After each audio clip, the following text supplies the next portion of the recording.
My sister stole the man I was supposed to marry and had the audacity to invite me to their wedding with a handwritten note that read, "Come witness true love." They fully expected me to sit in the back row and quietly shed tears of defeat. Instead, I showed up to the cathedral wearing a custom white designer gown. When the priest looked out at the congregation and asked if anyone objected to the union, I did not hesitate. I stood up, walked straight up the aisle, and said, "I object." Then I handed the priest a small velvet box. My sister dropped her bouquet, and her face drained of all color when she saw exactly what was inside. I am Simone.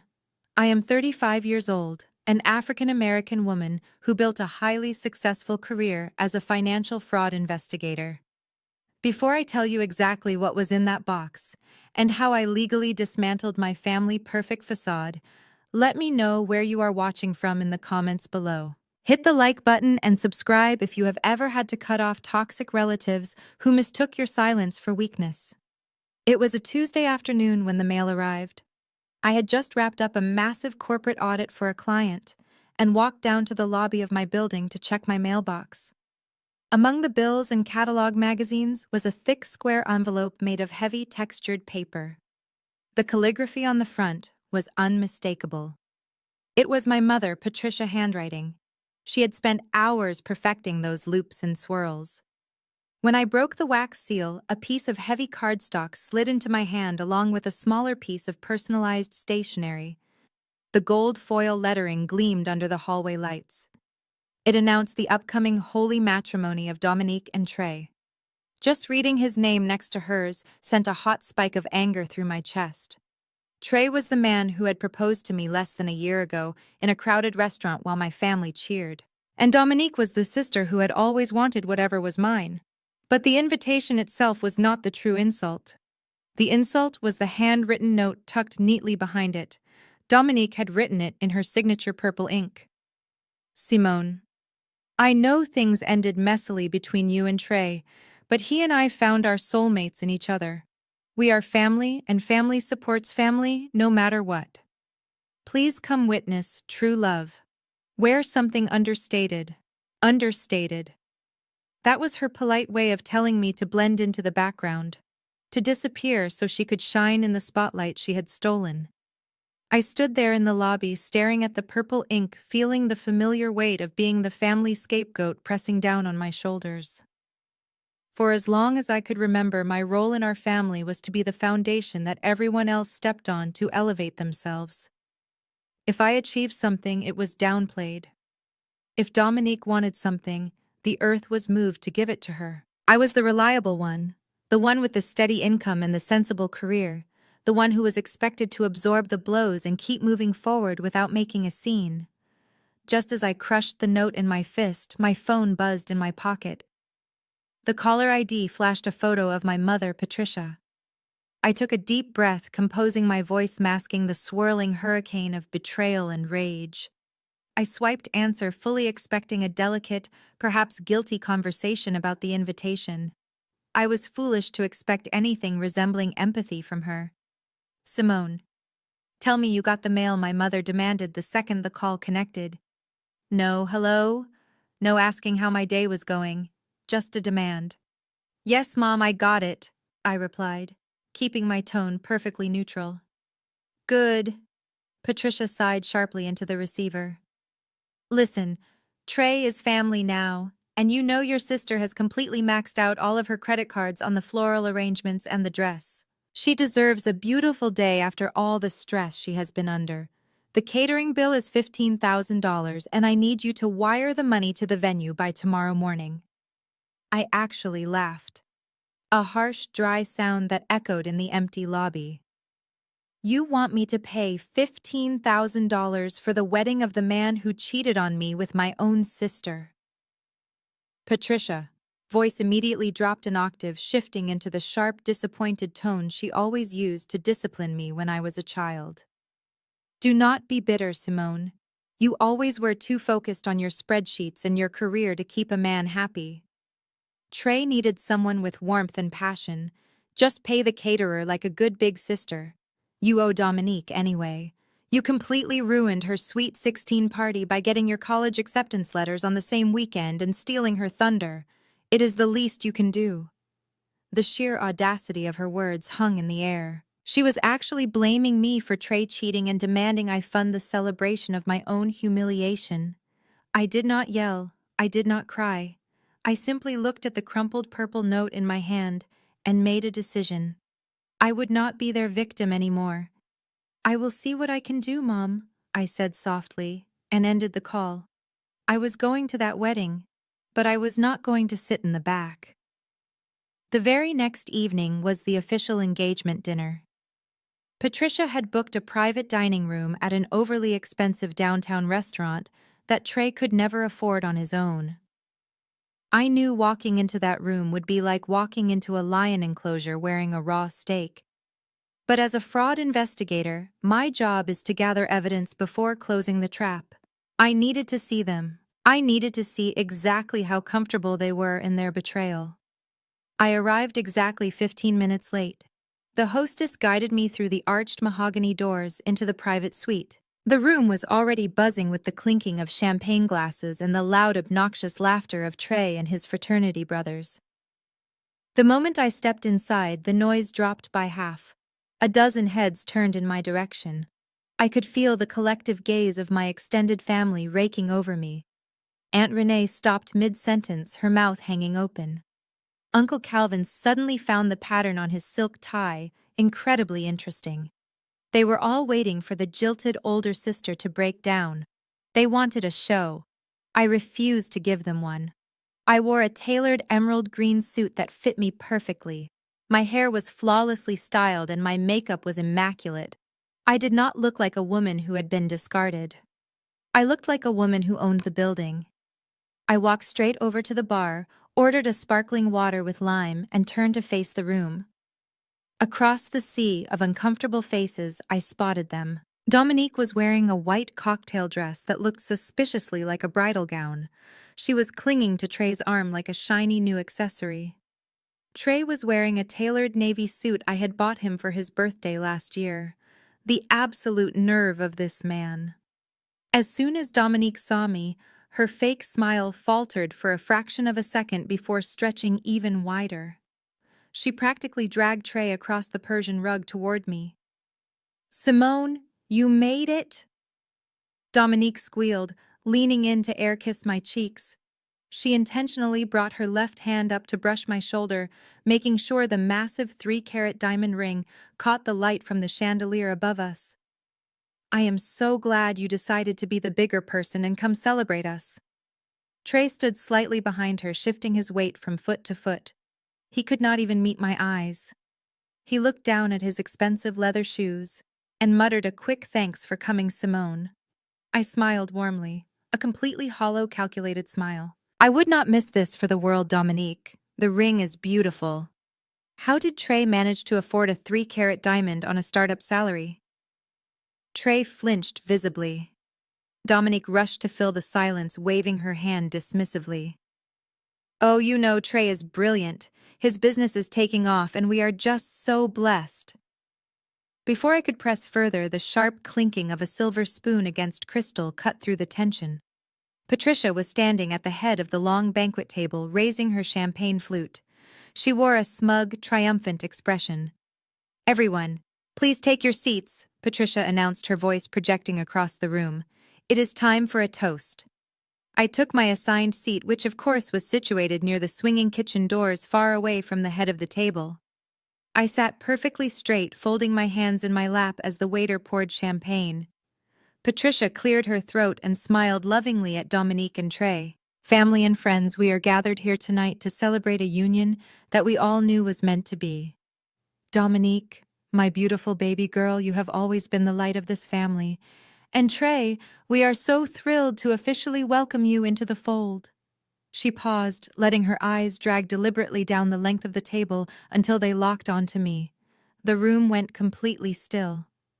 "We are so glad Trey finally found a woman who knows how to be a real wife," Patricia said, her voice dripping with fake sweetness. "A man needs warmth. He needs passion. He needs a partner who puts him first, instead of a woman who treats her relationships like business audits and spends her nights staring at spreadsheets. A collective gasp rippled through the room. Aunt Renee covered her mouth. Beside Patricia, my father James simply chuckled, taking a long sip of his bourbon. He had always enabled her cruelty, never once standing up for me. The public humiliation was intentional. It was designed to break me, to force me to run out of the restaurant in tears so they could all shake their heads and call me unstable. I did not break. I picked up my glass of sparkling water, raised it slightly toward my mother, and took a slow, elegant sip. The lack of reaction seemed to agitate Dominique. She needed me to be the villain so she could play the victim. Dominique stood up, holding her champagne glass. "Thank you, Mom," she said, her voice thick with manufactured emotion. "And since we are talking about family coming together, Trey and I have an announcement. We were looking at houses, but the market is just so crazy right now, so we decided that the best place to start our family would be grandmother's brownstone." My eyes narrowed a fraction of an inch. The brownstone in the city was left entirely to me when my grandmother passed away 5 years ago. It was legally mine. Not my parents', not Dominique. Mine. Dominique turned directly to me, planting her hands on the table. "So Simone, since you are going to be single forever anyway, and you really do not need all that space for just one person, we thought it would make the perfect wedding gift. You can just sign the deed over to us next week. It is what grandmother would have wanted. She always loved family." The sheer entitlement echoed in the silent dining room. They were not asking. They were demanding my multi-million-dollar property as a reward for their betrayal. My mother nodded in agreement. My father looked expectantly at me. They all waited for me to explode, to yell, to cause a scene that would justify their terrible treatment of me. Instead, I let the silence stretch. I let it become heavy and suffocating. I looked at Trey, who was suddenly sweating under the collar of the suit I bought him. I looked at Dominique, whose desperate need for validation was practically radiating off her skin. And then I smiled.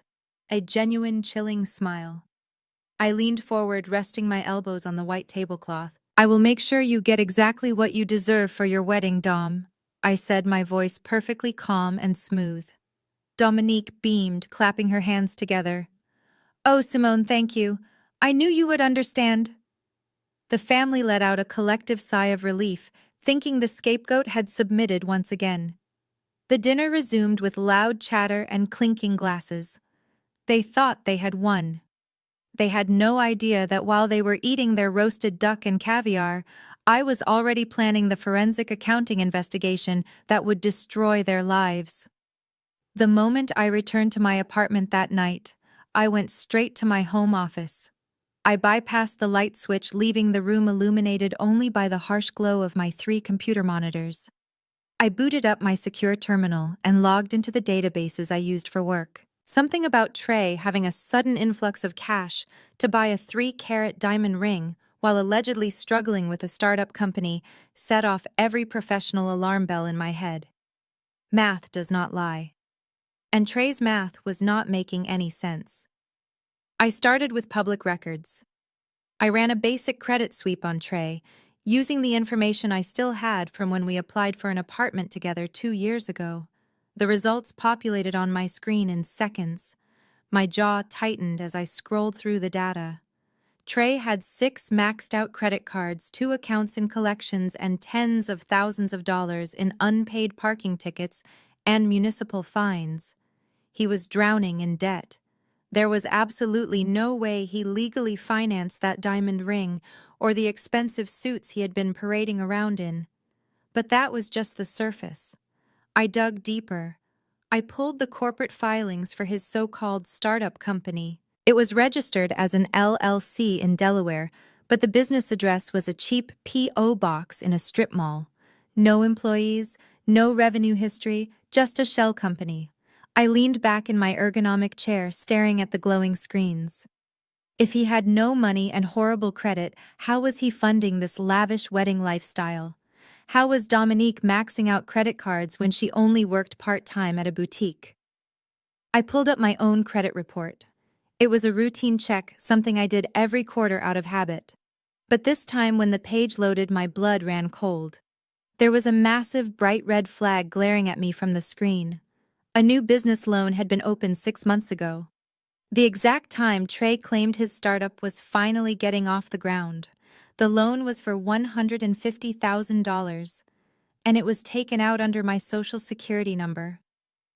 My hands started to shake as I clicked into the detailed loan origination documents. I downloaded the PDF and zoomed in on the signature line.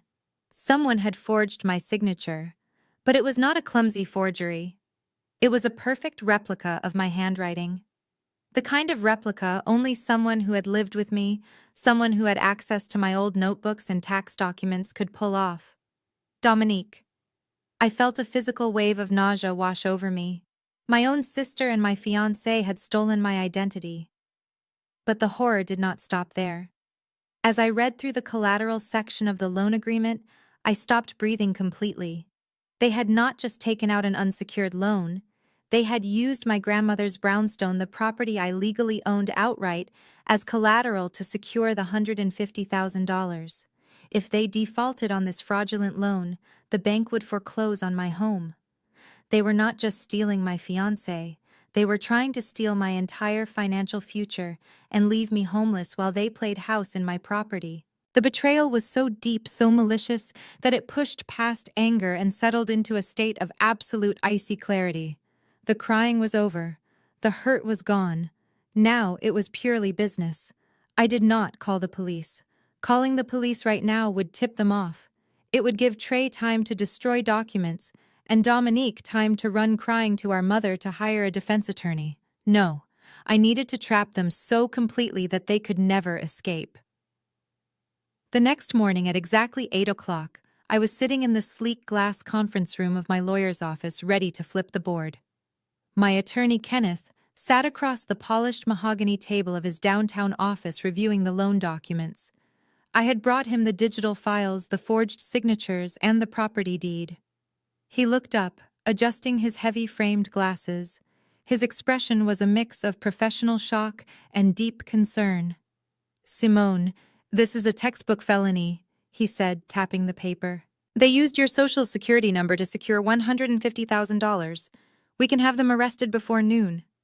I shook my head, leaning forward in my leather chair. "No," I replied, my voice completely calm and measured. "Arresting them now is too easy. If Trey goes to jail today, Dominique plays the victim. My parents will hire a defense attorney to bail him out and spin a story about a banking error. I want the debt, Kenneth. I want to own it entirely." Kenneth understood my strategy immediately. As a financial fraud investigator, I knew the obscure loopholes of commercial banking better than anyone in my family. Instead of flagging the loan as fraudulent and launching a lengthy police investigation that would freeze my property, I decided to execute a legal and quiet buyout. Using my own liquid assets from years of smart investing, I instructed Kenneth to approach the lending bank on behalf of a private holding company I owned. We offered to purchase the commercial note in full. The bank was thrilled to offload a high-risk, unverified startup loan without any collection hassle. Within 48 hours, the paperwork was signed, sealed, and legally binding. Trey and Dominique thought they owed a massive debt to a faceless corporate banking institution. They had absolutely no idea that their entire financial future was now legally owned by me. I was their sole creditor. If they missed a single payment, I had the legal authority to foreclose on the loan and seize everything they owned. The trap was perfectly set. All I had to do was wait for them to walk right into it. 2 weeks passed in a blur of fake pleasantries and passive-aggressive text messages from my mother. Then came the rehearsal dinner. Dominique had insisted on hosting it at an upscale, pretentious country club on the wealthy outskirts of the city.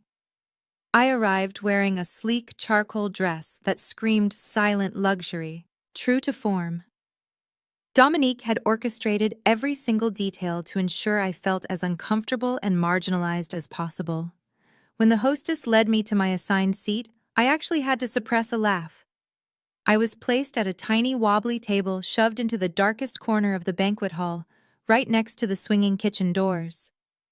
My dining companions were three of Trey's loudest, most obnoxious fraternity brothers and my Aunt Denise.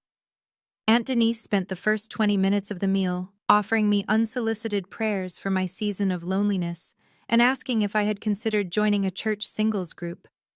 Every time a waiter pushed through the heavy wooden kitchen doors, they bumped the back of my chair. It was a calculated physical reminder of my place in the family hierarchy.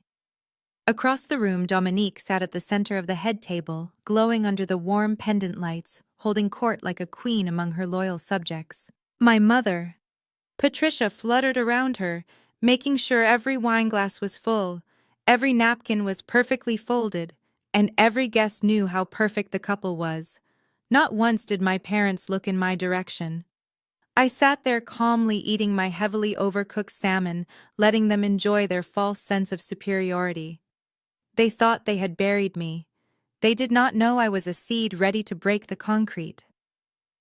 Halfway through the endless toasts, I excused myself to use the restroom. The hallway leading to the women's room was long, dimly lit, and lined with heavy velvet curtains. The loud thumping music from the banquet hall faded into a low, distant hum. I washed my hands, checked my lipstick in the mirror, and turned to leave. When I opened the restroom door, I stopped cold in my tracks. Trey was leaning heavily against the wall directly in my path. He had a glass of amber whiskey in one hand and a smug, arrogant grin plastered on his face. He stepped forward, physically blocking the narrow corridor. "Well, if it is not my favorite investigator," Trey drawled, his words slurring slightly from the expensive alcohol. "You look good, Simone. Really good. That charcoal dress is doing you a lot of favors." "Move, Trey," I said, my voice completely flat and devoid of any emotion. I made a mental note of how pathetic he looked up close. The expensive tailored suit could not hide the desperate, nervous sweat forming on his forehead. "Come on, Simone, do not be like that," he whispered, taking another step closer, crowding my personal space. "You know I did not want things to happen this way. Your mother was constantly in my ear pushing the timeline, and Dominique just threw herself at me. It just happened. But you and I both know she is exhausting. She needs constant validation and attention. She is literally like a child." My investigative instincts kicked in instantly. I knew exactly what kind of opportunistic man Trey was. He was a textbook narcissist, looking for an escape hatch before the wedding even happened. Without breaking eye contact or changing my facial expression, I subtly slid my hand into my small leather clutch. My fingers found the smooth glass of my smartphone. With one practiced covert motion, I unlocked the screen and hit the record button on my voice memo app. I let my shoulders drop, pretending to look vulnerable and willing to listen. "If she is so exhausting, why are you marrying her tomorrow, Trey?" I asked, keeping my tone soft and curious. Trey let out a short, bitter laugh, taking a large gulp of his whiskey. "Because of the family trust fund, Simone. You know exactly how this works. Your father is basically handing me the keys to the kingdom once the ink is dry on the marriage certificate. I give it a year, maybe 18 months tops. I will drain those joint accounts, deal with her whining for a bit, and then I am out. But that does not mean you and I cannot still have fun. We always had a great connection in the bedroom. We could still hook up on the side. Nobody has to know a thing." The sheer audacity of his proposition was almost beautiful. It was the final absolute nail in his coffin, and he had just gleefully hammered it in himself. I smiled. It was not a warm smile, but Trey was far too drunk and arrogant to notice the danger flashing in my eyes. I secured my phone back in my clutch, knowing the audio file was perfectly clear and safely stored in the cloud. "Is that so, Trey?" I asked softly. "Yeah." He smiled, a greasy, confident smile, reaching out to touch my bare arm. "We can have the best of both worlds, Simone." I stepped back smoothly, dodging his hand. "I think you are going to get exactly the world you deserve tomorrow, Trey," I said. I brushed past him, walking down the hallway back toward the deafening noise of the banquet hall. I did not look back. He was a dead man walking, and he was completely oblivious to the execution waiting for him at the altar. Seil. The waiters quietly moved around the long mahogany table, clearing away the empty appetizer plates.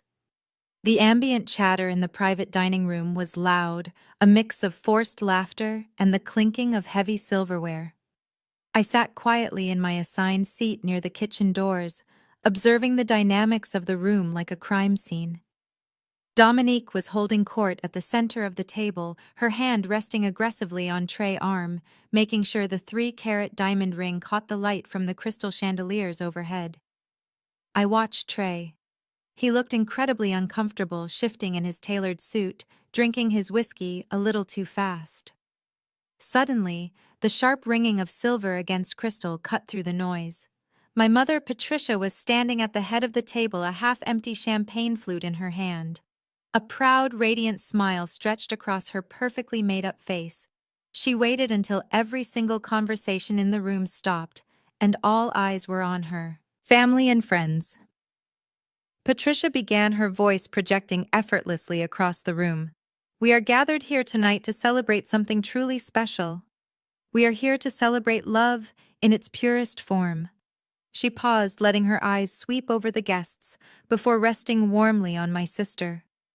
Dominique, my beautiful baby girl. From the moment you were born, you brought a special kind of light into this family. You have always been the heart of our home, and watching you find your soulmate has been the greatest joy of my life. Dominique beamed, leaning her head on Trey's shoulder, playing the role of the blushing bride to perfection. The extended family murmured their agreement, raising their glasses slightly. And Trey Patricia continued, her tone shifting into something thick with manufactured emotion. We are so thrilled to officially welcome you into the fold. You have been a part of this family for a while now, but seeing you with Dominique, seeing how you protect her and cherish her, makes it all make sense. I knew my mother better than anyone. I recognized the slight change in her posture, the subtle narrowing of her eyes. The sweet part of the speech was over. It was time for the performance she had really stood up to give. It was time to put the scapegoat in her place. Patricia slowly turned her head. Her gaze bypassed the aunts, the uncles, and the frat brothers, locking directly onto me at the far end of the table. The smile on her face did not reach her cold eyes. We are so glad Trey finally found a woman who knows how to be a real wife, Patricia said, her voice dripping with a sickly sweet venom. A man needs warmth. He needs passion. He needs a partner who puts his needs first instead of a woman who treats her relationships like business audits. The words hung in the air, heavy and suffocating. The silence in the dining room was absolute. Even the waiters seemed to freeze in place. Patricia did not look away. She doubled down. It takes a soft, nurturing woman to build a home, Simone. Not someone who spends her nights staring at spreadsheets and treating her family like liabilities on a balance sheet. Trey needed a real woman, and we are just so grateful he found one in your sister. A collective, uncomfortable gasp rippled through the room. Aunt Denise covered her mouth with her napkin. Uncle Calvin suddenly found the pattern on the tablecloth incredibly fascinating. They were all waiting for my reaction. They were waiting for my armor to crack. Beside Patricia, my father James shifted in his seat.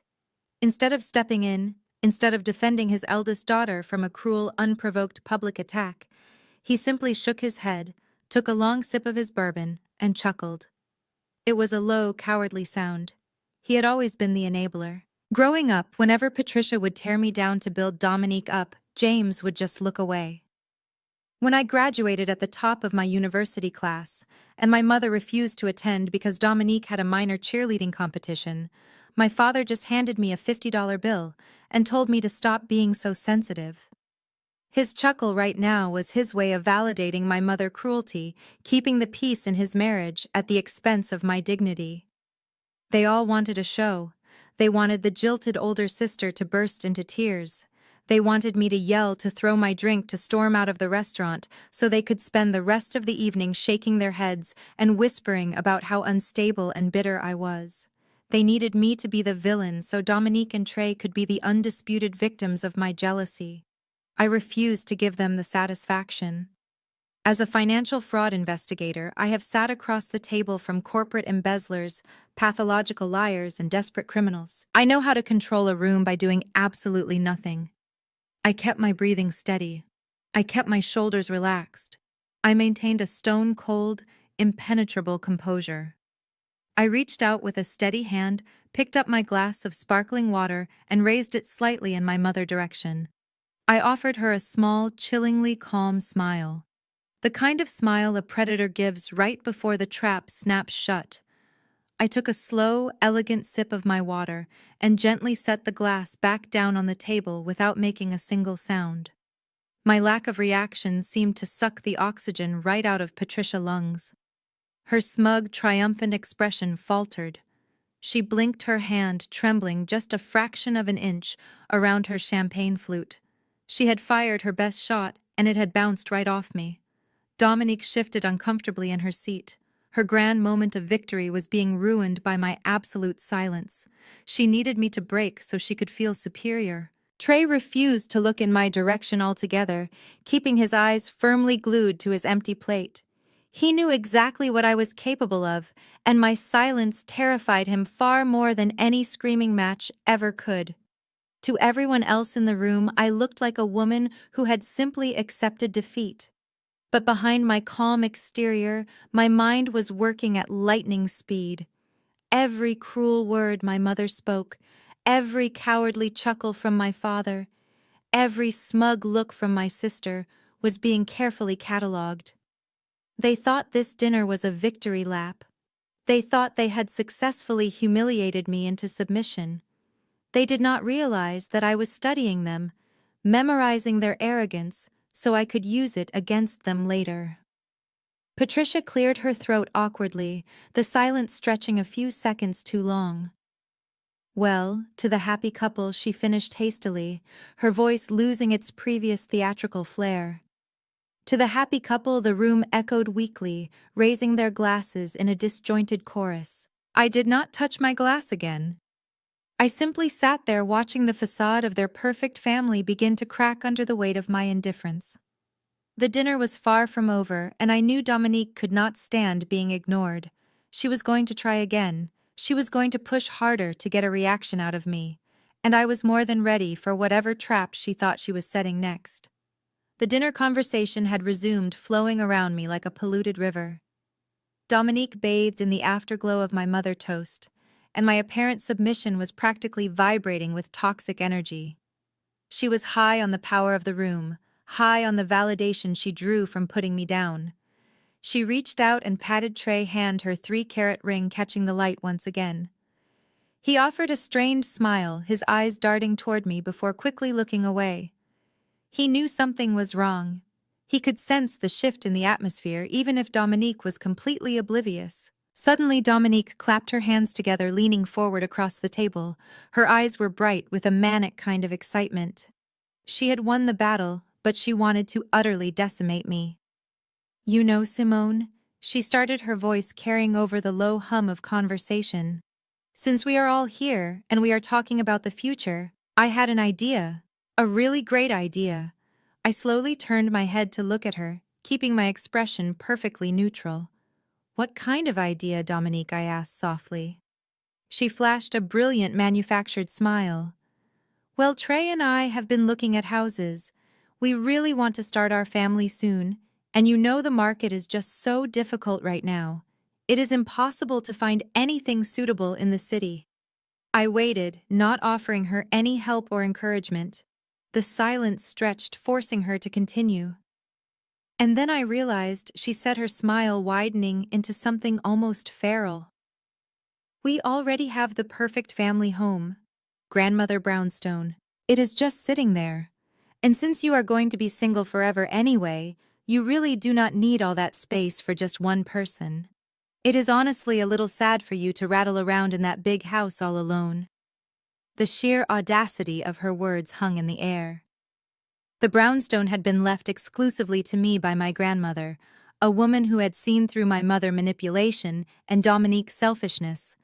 It was a multi-million-dollar property completely paid off legally in my name, and Dominique was publicly demanding it as a wedding present. I think it would be the perfect wedding gift, Dominique declared, crossing her arms and leaning back as if the matter were already settled. You can just sign the deed over to us next week. It is what grandmother would have wanted. She always loved family. The dining room fell silent again. This time the tension was palpable. Even my enabling father James stopped mid-sip staring at me with a look of expectant pressure. My mother, Patricia, nodded enthusiastically. Her eyes locked on me, daring me to refuse. They were waiting for me to explode, to scream about how unfair it was to cause the scene that would finally cement my status as the crazy, jealous sister. I looked at Dominique. Her face was flushed with triumph. She really believed she had won. She really believed she could just take whatever I had built, whatever I owned, simply because she demanded it. She thought my silence over the past few weeks was surrender.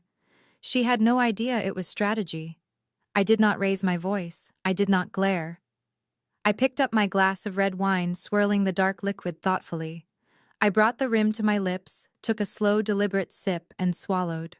The wine was rich and heavy, coating my throat. I lowered the glass, setting it softly on the white tablecloth. I looked directly into Dominique's eyes. "I will make sure you get exactly what you deserve for your wedding, Dom," I said. My voice was chillingly calm, a smooth, quiet promise that cut through the silence like a scalpel. Dominique's face erupted into a massive, triumphant grin. She clapped her hands together, letting out a short squeal of delight. "Oh, Simone, thank you. I knew you would understand. It is going to be so perfect. I already have ideas for remodeling the kitchen." My mother let out a loud, exaggerated sigh of relief, patting my father's arm. "See, James? I told you she would come around. Family takes care of family." Aunt Denise nodded approvingly, leaning across the table. "It is the Christian thing to do, Simone.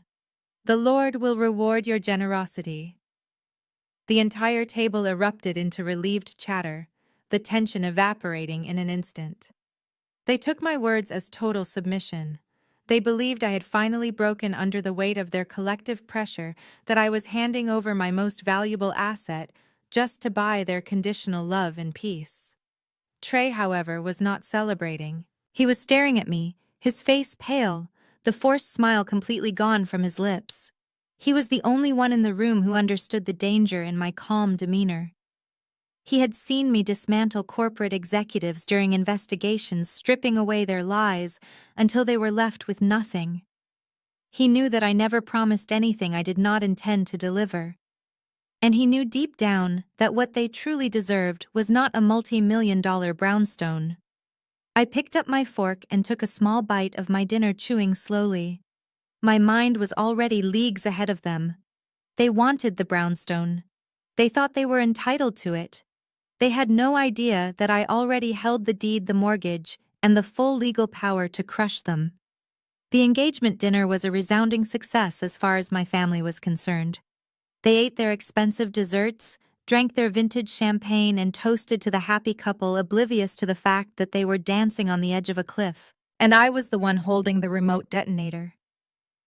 When the dinner finally concluded, I politely kissed my mother on the cheek, offered a brief nod to my father, and wished Dominique a beautiful night. I walked out of the restaurant, my heels clicking sharply against the pavement, sliding into the back of my waiting car. The driver pulled away from the curb, leaving the toxic facade of my family behind. The real estate trap was set perfectly. Dominique's arrogance had given me the exact opening I needed. She wanted the brownstone so badly she was willing to publicly demand it. I was going to use that greed to hang her. As the car navigated the city streets, I pulled out my phone and sent a brief encrypted message to my lawyer, Kenneth. The dinner went exactly as planned. Begin the transfer process for the loan. I want full control of the debt by Monday morning. Kenneth's reply came through less than a minute later. Received. The paperwork is ready for your signature. Have a good night, Simone. I locked my phone and leaned back against the leather seat, watching the city lights blur past the window. The engagement dinner was over. The pleasantries were finished. Now the real work began. I was going to dismantle their lives piece by piece, contract by contract, and I was going to do it completely legally.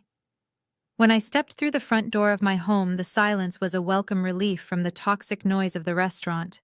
I dropped my keys on the console table, kicked off my heels, and walked straight into my home office. I had already authorized Kenneth to begin the legal transfer of the fraudulent loan, but owning the debt was only the first half of my strategy. If I was going to stand up in the middle of a packed cathedral and destroy my family-perfect facade, I needed more than just a foreclosure notice. I needed a flawless, irrefutable paper trail. I needed to know exactly where every single cent of that $150,000 went. As a seasoned financial fraud investigator, I have dismantled international embezzlers and corporate money launderers. Taking apart Trey and Dominique was going to be child play. I bypassed the overhead light switch and sat down at my massive glass desk. The room was illuminated only by the harsh blue glow of my 3 computer monitors. I cracked my knuckles and logged into my secure investigative terminal.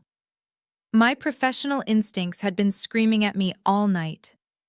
Trey Math was simply not mathing. He had been parading around the engagement dinner in a bespoke navy suit, flashing an expensive watch and buying top-shelf whiskey. Yet he claimed his tech startup was still in its early developmental phases. Real tech founders in the early stages do not wear custom suits. They wear cheap hoodies and sleep under their desks because they are bleeding capital. Trey was bleeding capital too, but he was doing it to fund his ego. I started with the absolute basics. I accessed the public corporate registry for the state of Delaware where Trey claimed his startup was headquartered. I typed in the name of his company. The search results populated in less than 2 seconds. I leaned forward, resting my chin on my hand, as I read through the incorporation documents. Just as I suspected, it was a complete ghost ship. The business address was not a sleek office building in a tech hub. It was a cheap virtual post office box located in a run-down strip mall. There were no listed employees other than Trey. There was no board of directors. There was no actual product. He had filed the paperwork for a limited liability company solely to create a legitimate-looking entity to receive the loan he stole using my identity. I shook my head, letting out a harsh breath. He was not just arrogant, he was incredibly stupid. Next, I moved on to his public credit history. Because Trey and I had once applied for an apartment lease together, I still had his basic identifying information securely stored in my files. I ran a soft pull on his credit utilizing a legal loophole available to licensed investigators conducting background asset checks. The data cascaded down my center monitor, painting a pathetic picture of a man drowning in his own lies. Trey's credit score was practically non-existent. He had 6 different credit cards, all completely maxed out to their limits. 2 of those accounts had already been sent to third-party collection agencies. He had a trail of unpaid municipal fines over $3,000 just in parking tickets and late fees. There was absolutely zero chance any reputable banking institution would have approved him for a loan to buy a used car, let alone a 6-figure commercial startup loan. That was why he needed my social security number. That was why he forged my signature and used my grandmother brownstone as collateral. He was a financial parasite looking for a host, and when I kicked him out, Dominique eagerly opened the door. But I needed to connect the dots between the stolen money and their current lavish lifestyle. I needed to prove that Dominique was not just a naive bride, but an active, willing participant in federal identity theft. I pulled up the routing information attached to the fraudulent commercial loan. Using my forensic accounting software, I began to trace the wire transfers originating from Trey Dummy Corporation. Following the money is an art form. Criminals always think they can hide cash by moving it quickly, but digital money always leaves footprints in the snow. The first major wire transfer happened exactly 3 days after the loan funds were deposited into Trey's account. It was a direct payment of $22,000 to an exclusive high-end jeweler in the Diamond District. I pulled up the jeweler website on my right monitor and compared it to the photos Dominique had posted on her social media.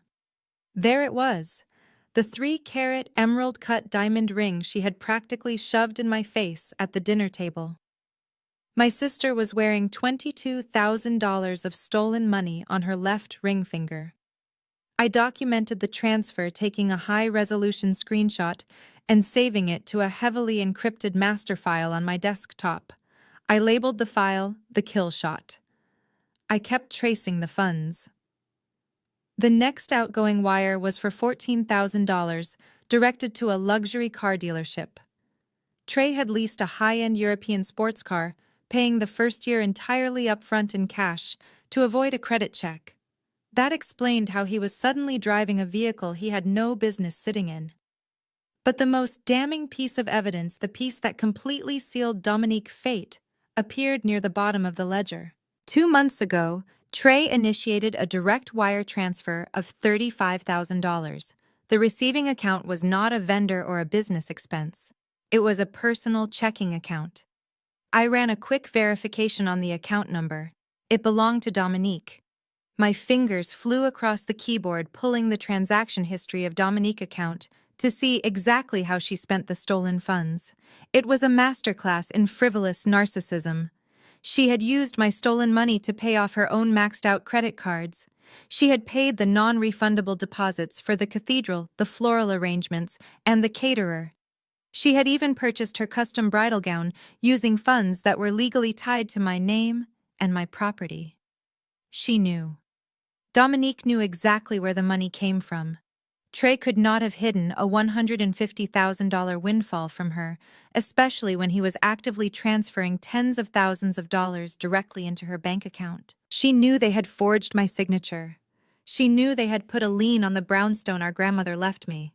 She sat across from me at the engagement dinner, demanding I give her the house as a wedding gift, knowing full well she had already stolen the equity out from under it. A cold, dark sense of satisfaction settled deep in my chest. If there had been any lingering sliver of guilt inside me about ruining her special day, it evaporated completely. They had weaponized my identity to fund their dream wedding, and they intended to leave me holding the bag when the bank inevitably came to collect. I spent the next 3 hours meticulously organizing the digital paper trail. I compiled the incorporation documents proving the business was a fraud. I gathered the wire transfer receipts proving exactly what they purchased. I saved the forensic analysis of the forged signatures on the loan origination papers. I printed hard copies of every single document, organizing them into a thick, heavy legal folder. Then I reached into my desk drawer and pulled out a sleek silver flash drive. I copied the entire digital dossier onto the drive. I also added the audio recording I had secretly captured in the hallway outside the restaurant restroom. The recording where Trey drunkenly admitted he was only marrying Dominique for our father trust fund and planned to drain her accounts before abandoning her. I held the small silver drive in the palm of my hand. It was virtually weightless, but it held the power to detonate my entire family structure. This was my secret weapon. This was the exact mechanism of their destruction. I looked at the clock glowing on the wall. It was nearly 3 in the morning. The city outside my window was quiet, sleeping under the glow of the streetlights. Tomorrow, Kenneth would finalize the purchase of the commercial loan, officially making me the sole owner of their massive debt. By the time Dominique walked down the aisle, she and her groom would be entirely legally at my mercy. I closed my laptop, plunging the home office into darkness. I felt more awake and more alive than I had in months. The jilted older sister narrative was officially dead. I was not the victim anymore. I was the executioner, and I was going to wear white to the funeral. The next morning, I walked into the towering glass lobby of the downtown commercial bank. The air conditioning was sharp and cold, a stark contrast to the warm city streets outside. Kenneth, my attorney, was already waiting for me near the marble security desk. He held a sleek leather briefcase and wore a deeply serious expression. Today was the day we officially executed the private acquisition of the fraudulent loan. But before I signed the final transfer papers authorizing my holding company to take over the massive debt, I needed to see the physical origination file. Digital files on my computer screen were one thing, but I needed to hold the actual paper they had signed. I needed to see the physical evidence of their betrayal with my own eyes. The regional bank manager escorted Kenneth and me into a private glass-walled boardroom. He seemed relieved to be getting rid of the commercial note. Banks hate high-risk, unverified startup loans, and my holding company was paying the balance in full to take it off their hands. The manager slid a thick manila folder across the polished mahogany table and quietly stepped out of the room to give us privacy. I opened the folder and spread the documents out across the smooth table. Seeing the physical blue ink on the heavy white paper brought a chilling new level of reality to the crime. There it was in black and white. My legal name, my social security number. My grandmother brownstone listed right there on the secondary page as the primary collateral for the $150,000. And at the bottom of the final page, a perfect forgery of my signature. As a seasoned financial fraud investigator, I do not just look at a crime. I reconstruct exactly how it was committed. I stared at the curves and loops of the forged signature, and my mind immediately flashed back to a specific afternoon 4 months ago. Dominique had come over to my house completely unannounced. She claimed she was in the neighborhood and desperately needed to use my laser printer for some high-resolution bridal shower invitations. I had been in the kitchen making us iced lattes. My home office door had been wide open. My tax returns and property deeds were locked in a secure filing cabinet, but I always kept a spare master key tucked inside the top drawer of my desk. I remembered how long she had taken in that room. I remembered walking in and seeing her quickly shut the desk drawer, a nervous, guilty smile plastered on her face. She had deliberately invaded my sanctuary. She had dug through my private financial records, copied my social security number, and photographed the property deed to the brownstone. She had looked me right in the eyes, drank the coffee I made for her, and thanked me for being such a supportive sister, all while stealing my identity. But as I continued to flip through the heavy stack of legal documents, another glaring issue caught my attention. Dominique and Trey could not have executed a commercial property lien completely on their own. The bank required a certified notary public to verify the identity of the person signing the collateral agreement. They needed an official witness to confirm that I was the one holding the pen. I flipped to the final page of the deed transfer document. There, right next to my forged signature, was a bright red circular notary stamp. I leaned in closely, reading the name engraved in the red ink. It belonged to Jamal. Jamal was one of Trey's loud, obnoxious fraternity brothers. He was the same man who had been sitting right next to me at the rehearsal dinner, drinking expensive beer and laughing at my mother-toxic toast. Jamal was a licensed public notary, and he had illegally stamped a forged document allowing Trey to steal $150,000. This was not just a crime of convenience or a momentary lapse in judgment. This was a highly coordinated criminal conspiracy involving multiple people. Kenneth leaned over my shoulder, looking at the red stamp. He adjusted his glasses, letting out a low whistle. "They really thought they were untouchable," Kenneth murmured. "Using a friend to notarize a forged document on a 6-figure federal bank loan is a guaranteed prison sentence, Simone. This is a massive felony." Staring at that red stamp, the last remaining fragments of my familial obligation completely evaporated. The sheer audacity of the crime shifted the entire narrative in my mind. This was no longer a story about a romantic betrayal. Trey cheating on me with my sister was painful, but it was just petty emotional cruelty. This was different. This was a calculated legal war. They had conspired to ruin me financially. If Trey's fake startup failed, which it absolutely would, the bank would have legally seized my brownstone. The bank would have auctioned off the only property I had left from my grandmother, the only true sanctuary I had away from my toxic family. I would have been evicted from my own home with my credit entirely destroyed. Dominique knew this. She understood the catastrophic financial ruin this would cause me, and she did it anyway. She risked my entire future just so she could wear a custom designer dress and parade around with a 3-carat diamond ring on her finger. The betrayal was so absolute, so deeply malicious, that it burned away any lingering sadness I had over the end of my relationship with Trey. I did not care that he was marrying her. They were two parasites who absolutely deserved each other. I looked up at Kenneth and gave him a sharp, definitive nod. "Let us finish this," I said, my voice steady and cold. Kenneth pulled the final transfer authorization papers from his briefcase. I picked up a heavy gold pen from the center of the table and signed my real signature with a sharp, decisive stroke. We called the regional manager back into the boardroom. He reviewed the signatures, stamped the transfer, and shook our hands. It was officially done. The bank was completely out of the picture. The private holding company that I solely owned was now the absolute legal creditor for the $150,000 loan. Trey and Dominique officially owed me their entire lives, and they had absolutely no idea. Kenneth packed his briefcase, snapping the brass locks shut.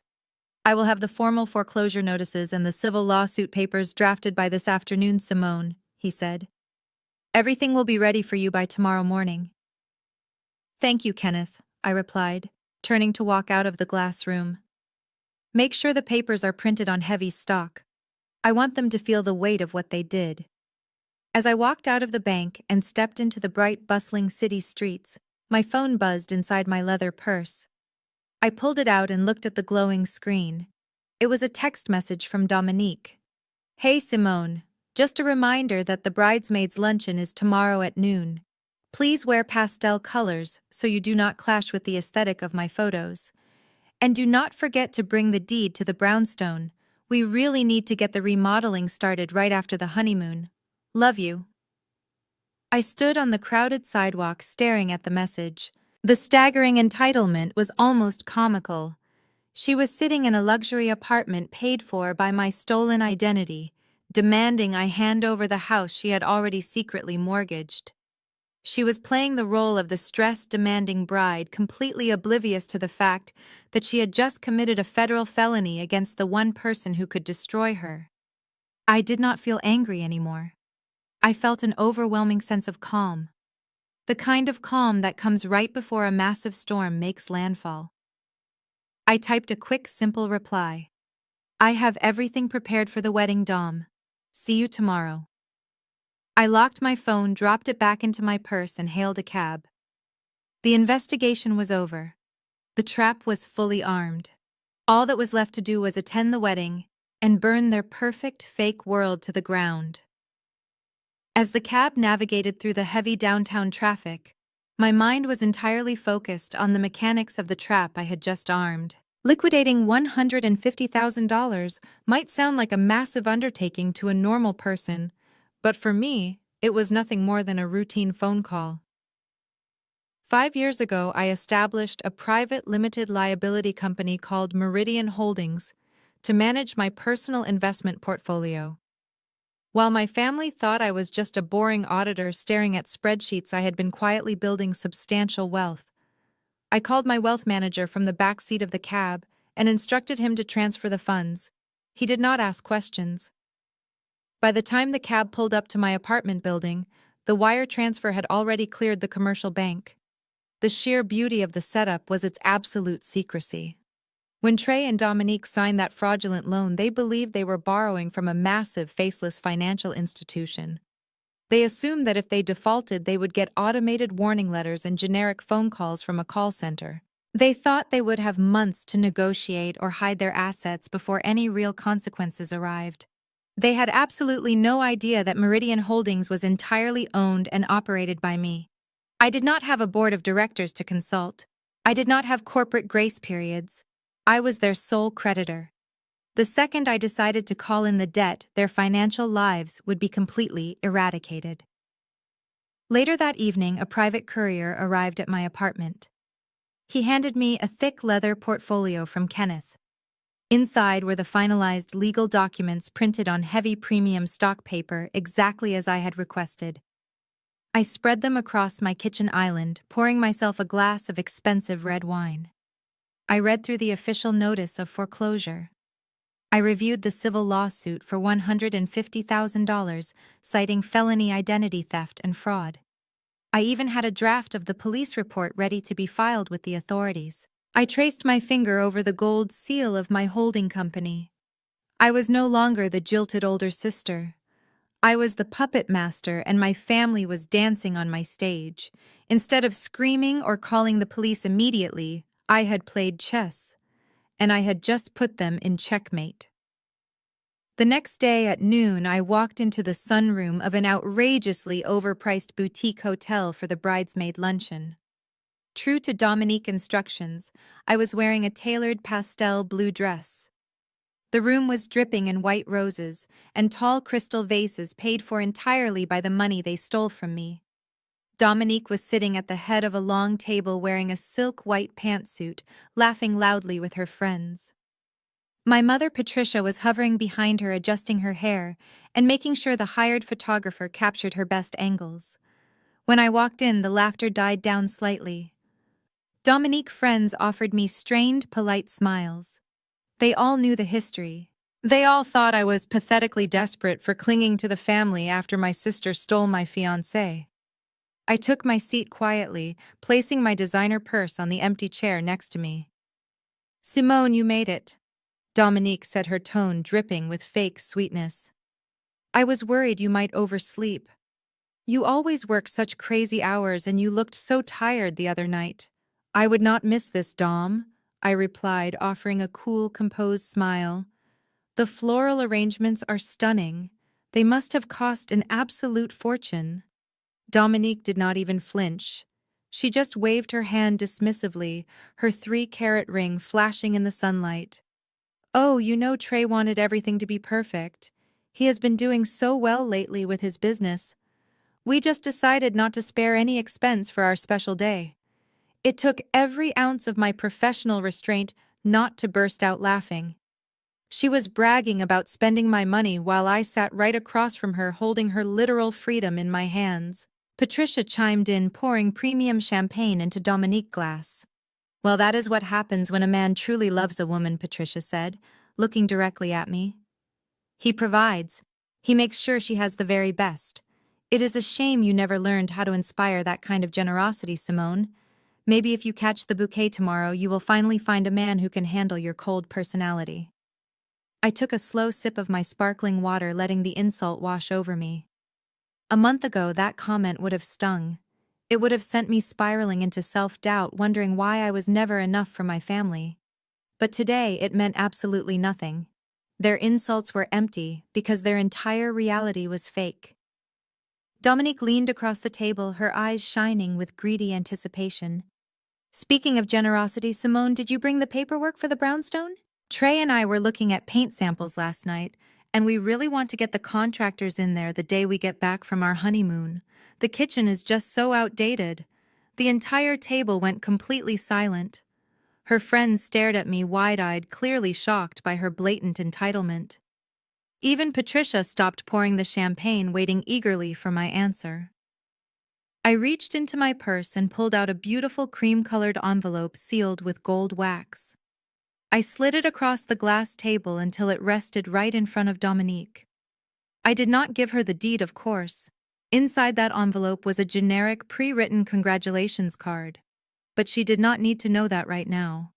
"My lawyers are finalizing the final transfers," I said, keeping my voice perfectly level and professional. "You will have everything you legally deserve on your wedding day, Dominique. I promise you that." Dominique's face lit up with absolute triumph. She snatched the envelope off the table and tucked it into her expensive handbag. She looked around at her friends, a smug, victorious grin plastered on her face. "Oh, Simone, you are the best sister ever. I knew you would come through for us and do the right thing." I smiled back, a genuine, chilling smile that did not reach my eyes. "Always, Dom. Family takes care of family, right?" The luncheon dragged on for another 2 hours, but I sat there in perfect peace. Let them eat their expensive caviar. Let them toast to their fake wealth. I had flipped the board entirely. They thought they were playing a game of emotional manipulation, but I was playing a game of high-stakes financial ruin. The trap was permanently locked, the massive debt was mine, and the rehearsal dinner was right around the corner where Trey was about to hand me the final piece of ammunition I needed. The rehearsal dinner took place the following evening at an exclusive country club located on the wealthy outskirts of the city. Dominique had rented out the entire grand ballroom with its floor-to-ceiling windows overlooking a meticulously manicured golf course. When I walked through the double mahogany doors, I immediately recognized the extravagant floral centerpieces and the customized gold-plated menus. Every single detail of this opulent evening was being financed by the fraudulent commercial loan sitting in my name. I handed my coat to the attendant and walked over to the elegant seating chart displayed on a massive glass mirror near the entrance. I traced my finger down the alphabetical list of guests until I found my name. Simone. Table 12. I scanned the expansive ballroom locating table 12. It was not just in the back of the room. It was deliberately shoved into a dark, cramped corner, positioned directly next to the heavy swinging doors of the catering kitchen. Every time a waiter rushed in or out carrying massive trays of food, the heavy wooden doors would swing violently outward, sending a rush of hot air and the overpowering smell of commercial dishwashers right across the table. It was a calculated physical insult designed to remind me exactly where I stood in the family hierarchy. I was the discarded afterthought, literally seated with the help. I walked over to the table and took my seat, maintaining perfect posture. I smoothed the skirt of my charcoal designer dress and picked up my water glass. The psychological warfare had officially begun, but Dominique had vastly underestimated my tolerance for discomfort. My dining companions for the evening were a chaotic group of loud, obnoxious fraternity brothers. They were already several drinks deep into the open bar, laughing too loudly and taking up entirely too much space. But my eyes immediately locked onto the man sitting directly across from me. It was Jamal, the licensed public notary who had illegally stamped my forged signature on the bank loan documents. Jamal was sweating heavily through his expensive dress shirt, his eyes darting around the room nervously. When he finally looked across the table and saw me sitting there, he actually flinched. He quickly picked up his beer and took a long gulp, trying to avoid eye contact. He knew what he had done. He knew that participating in federal identity theft was a massive risk, but he clearly believed that because it was a family matter, I would never find out. Or worse, he believed that even if I did find out, I would be too weak to do anything about it. "Hey, Simone," Jamal stammered, wiping his mouth with the back of his hand. "It is really cool of you to come tonight. Shows a lot of class. You know, considering everything."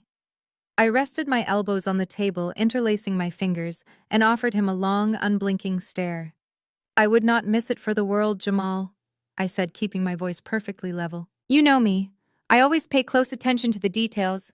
I like to make sure everything is signed and sealed properly." Jamal swallowed hard, a look of mild panic flashing across his face. He let out an awkward, forced laugh and quickly turned his attention to the fraternity brother sitting next to him, desperately trying to change the subject.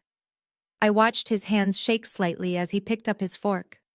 He had absolutely no idea that I already had a copy of his notary stamp locked in a secure legal file, and that his career was going to be completely destroyed before the weekend was over. As the dinner service began, the swinging kitchen doors lived up to their miserable placement. Waiters rushed past, bumping the back of my chair with their hips. I did not complain. I did not ask to be moved. I sat there with quiet dignity, cutting my steak methodically. Halfway through the main course, the family pity tour commenced. Aunt Denise and Aunt Clara practically materialized beside my chair, their faces twisted into exaggerated expressions of deep sorrow. They had spent the entire evening at the front of the room fawning over the happy couple, but now they had come to the back corner to collect their drama tax. "Oh, Simone." Aunt Denise sighed, placing a heavy hand on my shoulder. "We just wanted to come over and tell you how incredibly brave you are for being here. I told Clara earlier, I said I do not know how Simone is doing it. If it were me, I would be at home in tears. It takes a strong woman to sit back and watch her sister marry the man she loved." Aunt Clara nodded solemnly, clutching her pearl necklace. "God has a plan for you, dear. He closes one door so he can open a window. You just have to pray on it, and eventually you will find a man who appreciates your unique personality. It might take a while, but do not give up hope." The passive-aggressive nature of their sympathy was suffocating. They did not actually care about my feelings. They were fishing for a reaction. They wanted me to confess my misery so they could rush back to my mother and report that I was falling apart just as they had all predicted. I dabbed the corners of my mouth with my linen napkin and looked up at them with a bright, genuine smile. "Thank you both so much for your concern," I said, my voice dripping with polite sincerity. "But there is absolutely no need to pray for me. I can honestly say I have never felt more secure in my future than I do right at this very moment. Tomorrow is going to be a day of absolute clarity for all of us." Aunt Denise frowned, clearly disappointed by my lack of visible suffering. "Well, just know we are here for you," she mumbled, giving my shoulder one last awkward pat before dragging Clara back toward the head table. I turned my attention to the front of the room. Dominique and Trey were sitting at a massive sweetheart table elevated on a small stage. Dominique was wearing a sparkling white cocktail dress, laughing at something my father had just said. My mother, Patricia, was standing right behind her, holding a glass of champagne, looking out over the crowd with total satisfaction. They were putting on the performance of a lifetime. The perfect, wealthy, happy family. Dominique caught my eye across the crowded ballroom. She raised her champagne flute, giving me a tiny, condescending wave. She was mocking me. She thought seating me by the kitchen doors with the frat brothers was the ultimate power move. She thought she had completely broken my spirit.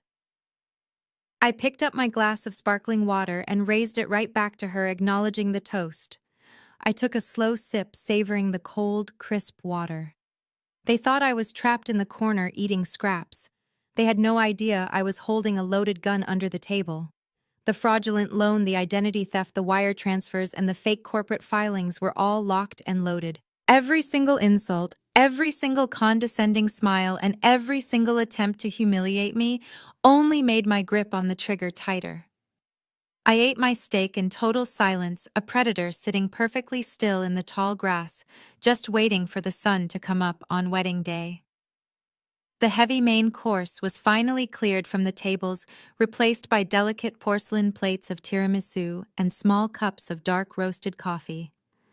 The ballroom had grown significantly louder as the open bar continued to fuel the chaotic energy of the guests.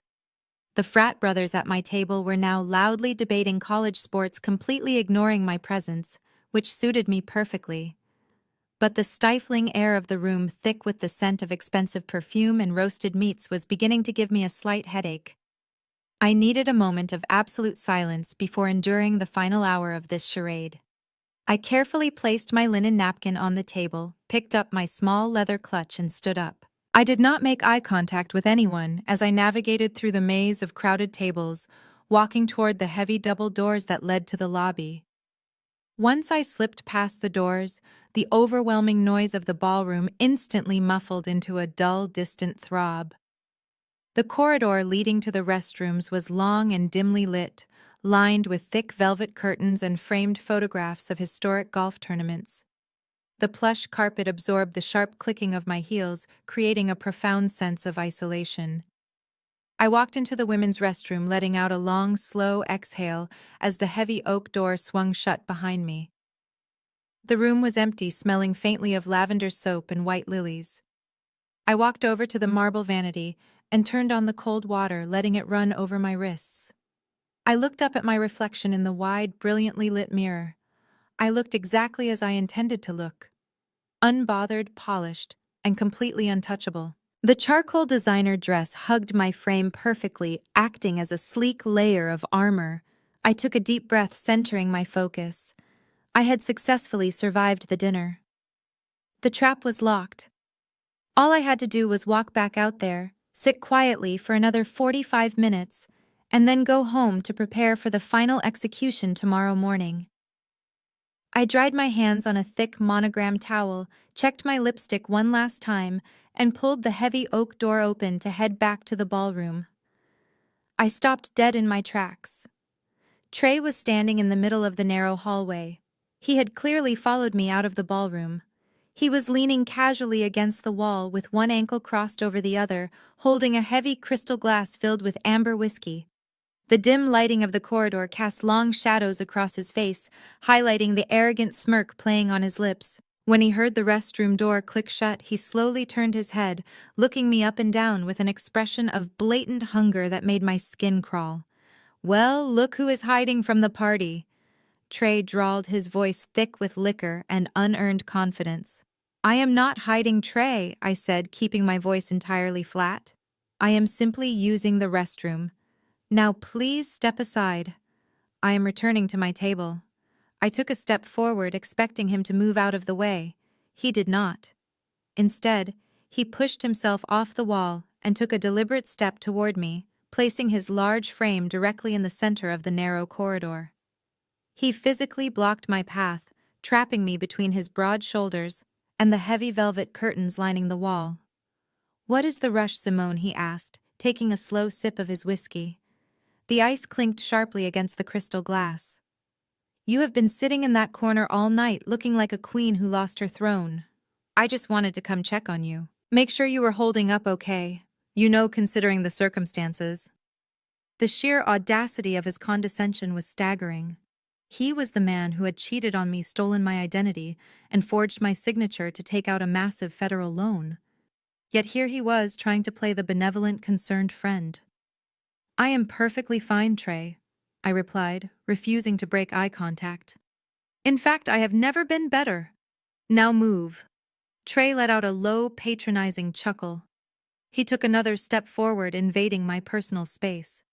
The heavy scent of his expensive cologne, mixed with the sharp odor of alcohol, washed over me. He looked down at me, his eyes softening into a practiced expression of deep manufactured regret. This was the face he used when he wanted something. This was the face he used to manipulate the world around him.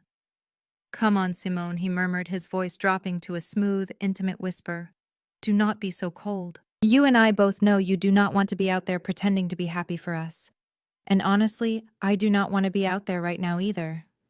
I kept my face completely blank, an emotionless mask. I let the silence stretch, forcing him to fill the void with his own lies. As a fraud investigator, I knew that the best way to catch a con artist was to simply let them speak. When they feel like they are losing control of the narrative, they will say anything to regain the upper hand. "You think I wanted things to happen this way?" Trey asked, shaking his head tragically as if he were the victim of some grand cosmic conspiracy. "You think I planned this? Simone, you have to know that I was forced into this corner." "Forced?" I repeated, my tone dripping with dry skepticism. "Yes, forced," he insisted, stepping even closer. His free hand reached out, hovering just inches from my arm, before he thought better of it and dropped it back to his side. "It was your mother, Simone." Patricia was constantly in my ear. "Every single time you were busy working late, she was there planting seeds, telling me I needed a woman who was more available, telling me you were too obsessed with your career to ever build a real family with me." He took another sip of his whiskey, his eyes searching mine for any sign of sympathy. He was actively trying to rewrite history, trying to shift the entire blame onto my toxic mother. "And then there was Dominique." He continued, his voice laced with sudden contempt. "You know how she is. She threw herself at me, Simone. She was constantly showing up at my apartment crying about how much she admired me, needing advice, needing attention. I was in a vulnerable place and she just trapped me." Before I knew what was happening, Patricia was practically planning the wedding and Dominique was picking out rings. I stared at him, marveling at the pure, unadulterated narcissism required to spin such a ridiculous lie. He was an adult man, capable of making his own choices. He had actively chosen to sleep with my sister. He had actively chosen to steal my social security number to fund his fake business. But in his twisted mind, nothing was ever his fault. He was just a passenger in his own life, dragged along by the women around him. "It is a nightmare," Simone, Trey whispered, leaning in so close I could feel the heat radiating from his chest. "Dominique is exhausting. She is an absolute child. She needs constant validation, constant presence, constant attention. Every single day is a new drama with her. I am suffocating in that relationship. She does not understand me the way you did. She does not challenge me. He was setting the stage. He was trying to tear down the woman he was marrying tomorrow morning in a desperate bid to win back my approval. He thought that because my family had always pitted Dominique and me against each other, I would take pleasure in hearing him insult her. He thought it would make me feel chosen. He thought it would make me feel like I had ultimately won the competition. But I was not playing his game. I was playing an entirely different sport. I looked at him processing every single word he had just spoken. He was admitting that he despised the woman he was about to marry. He was admitting that the entire wedding was a sham orchestrated for convenience and status. And he was doing it all while standing in a secluded hallway, completely unaware of the legal trap I had already locked around his ankles. A dangerous idea began to form in my mind. If Trey was willing to throw Dominique under the bus this easily to my face, what else would he be willing to admit if I just gave him a little more rope? I needed him to keep talking. I needed him to dig his own grave so deep that he could never possibly climb out. I softened my posture just a fraction of an inch, letting my shoulders drop as if his words were actually getting through to me. I looked down at the plush carpet and then slowly looked back up into his eyes, playing the part of the conflicted, heartbroken ex-fiancé. "If she is so exhausting, Trey," I asked, keeping my voice soft and deliberately vulnerable. "If you really feel trapped by my mother and smothered by Dominique, then why are you going through with it? Why are you standing at the altar tomorrow morning?" Trey smiled. It was a greasy, triumphant smile. He thought he had me exactly where he wanted me. He thought the cold, impenetrable armor I had worn all night was finally cracking. He leaned against the wall, crossing his arms over his chest, completely relaxed, and ready to deliver his master plan. He had absolutely no idea that as I stood there listening to him, my right hand was slowly, seamlessly sliding into the open clasp of my leather clutch. My thumb brushed the smooth glass screen of my phone, feeling for the familiar layout of the voice memo app. Without looking down, I pressed the large red button in the center of the screen. A tiny vibration confirmed that the recording had started. I left the clutch slightly open, keeping the microphone completely unobstructed. I looked up at Trey, letting out a soft, convincing sigh. "You still have not answered my question, Trey. If it is such a nightmare, why are you marrying her?" Trey chuckled, a dark, greedy sound that echoed in the empty hallway. He uncrossed his arms and took another step toward me, closing the distance until I could feel the warmth of his breath. "Because of the family trust fund, Simone. You know exactly how your father structured it. The second Dominique gets married, she gains full access to her portion of the estate. We are talking about millions of dollars. Your father is practically handing me the keys to the kingdom just for showing up and saying I do." He took a long sip of his whiskey, swirling the amber liquid around the crystal glass. "I give it a year. Maybe 18 months tops. I will deal with her constant whining and her desperate need for attention for a little while. I will let her play house. But once those joint accounts are set up and the money is transferred, I am going to drain them dry. I will take what I deserve for putting up with this circus. And then I am out." I kept my facial expression completely frozen, but internally my mind was racing. He was handing me a loaded weapon. He was not just a narcissist, he was a predatory sociopath. He had stolen my identity to fund a fake business, and now he was openly confessing to a premeditated plot to defraud my sister and my father out of millions. "But what about Dominique?" I asked, keeping my tone soft and curious. "What happens to her when you leave?" Trey rolled his eyes, groaning as if the very thought of her was a massive inconvenience. "She will run back to your mother crying about how unfair the world is, just like she always does. Patricia will coddle her and blame me, and they will spend the rest of their lives complaining in that big house. It is not my problem, Simone. She threw herself at me because she wanted to take something that belonged to you. She wanted to win. Let her enjoy her little victory for a year before reality hits." He reached out slowly this time, not stopping when I did not pull away. He placed his large, heavy hand on my bare shoulder, rubbing his thumb against my skin. His touch was revolting, but I forced myself to stand perfectly still. "But that does not mean you and I have to lose what we had," he whispered, his voice dropping to a low, intimate register. "We always had a great connection, Simone. You are smart and driven, and you actually understand how the real world works. Dominique is just a trust fund piggy bank, but you are a real partner." I looked at his hand resting on my shoulder and then back up to his eyes. "What exactly are you suggesting, Trey?" He smiled, leaning in so close his lips brushed against my ear. "We can have the best of both worlds, Simone. I will marry her tomorrow and secure the bag. You keep building your career and living in the city. Nobody has to know a thing. We can still hook up on the side. We can travel, take trips on her dime, and enjoy ourselves. It is the perfect arrangement, the absolute sheer, unadulterated audacity of this man. He had cheated on me, stolen my social security number, forged my signature on a federal loan, humiliated me in front of my entire family, and now he was propositioning me to be his secret mistress while he robbed my sister blind. It was a level of depravity that almost commanded respect for its pure villainy. I did not slap him. I did not scream. I did not shove him away and call him a monster. I needed the audio recording to be perfectly clear without any sudden noises or scuffles. I slowly reached up and placed my hand over his, gently lifting his fingers off my shoulder. I stepped back, creating a physical boundary between us. I looked at him with a small, enigmatic smile. "You always did think big, Trey," I said, my voice smooth and dangerously calm. "I have to admit, I did not see that coming." He beamed, puffing his chest out. He thought I was actually considering it.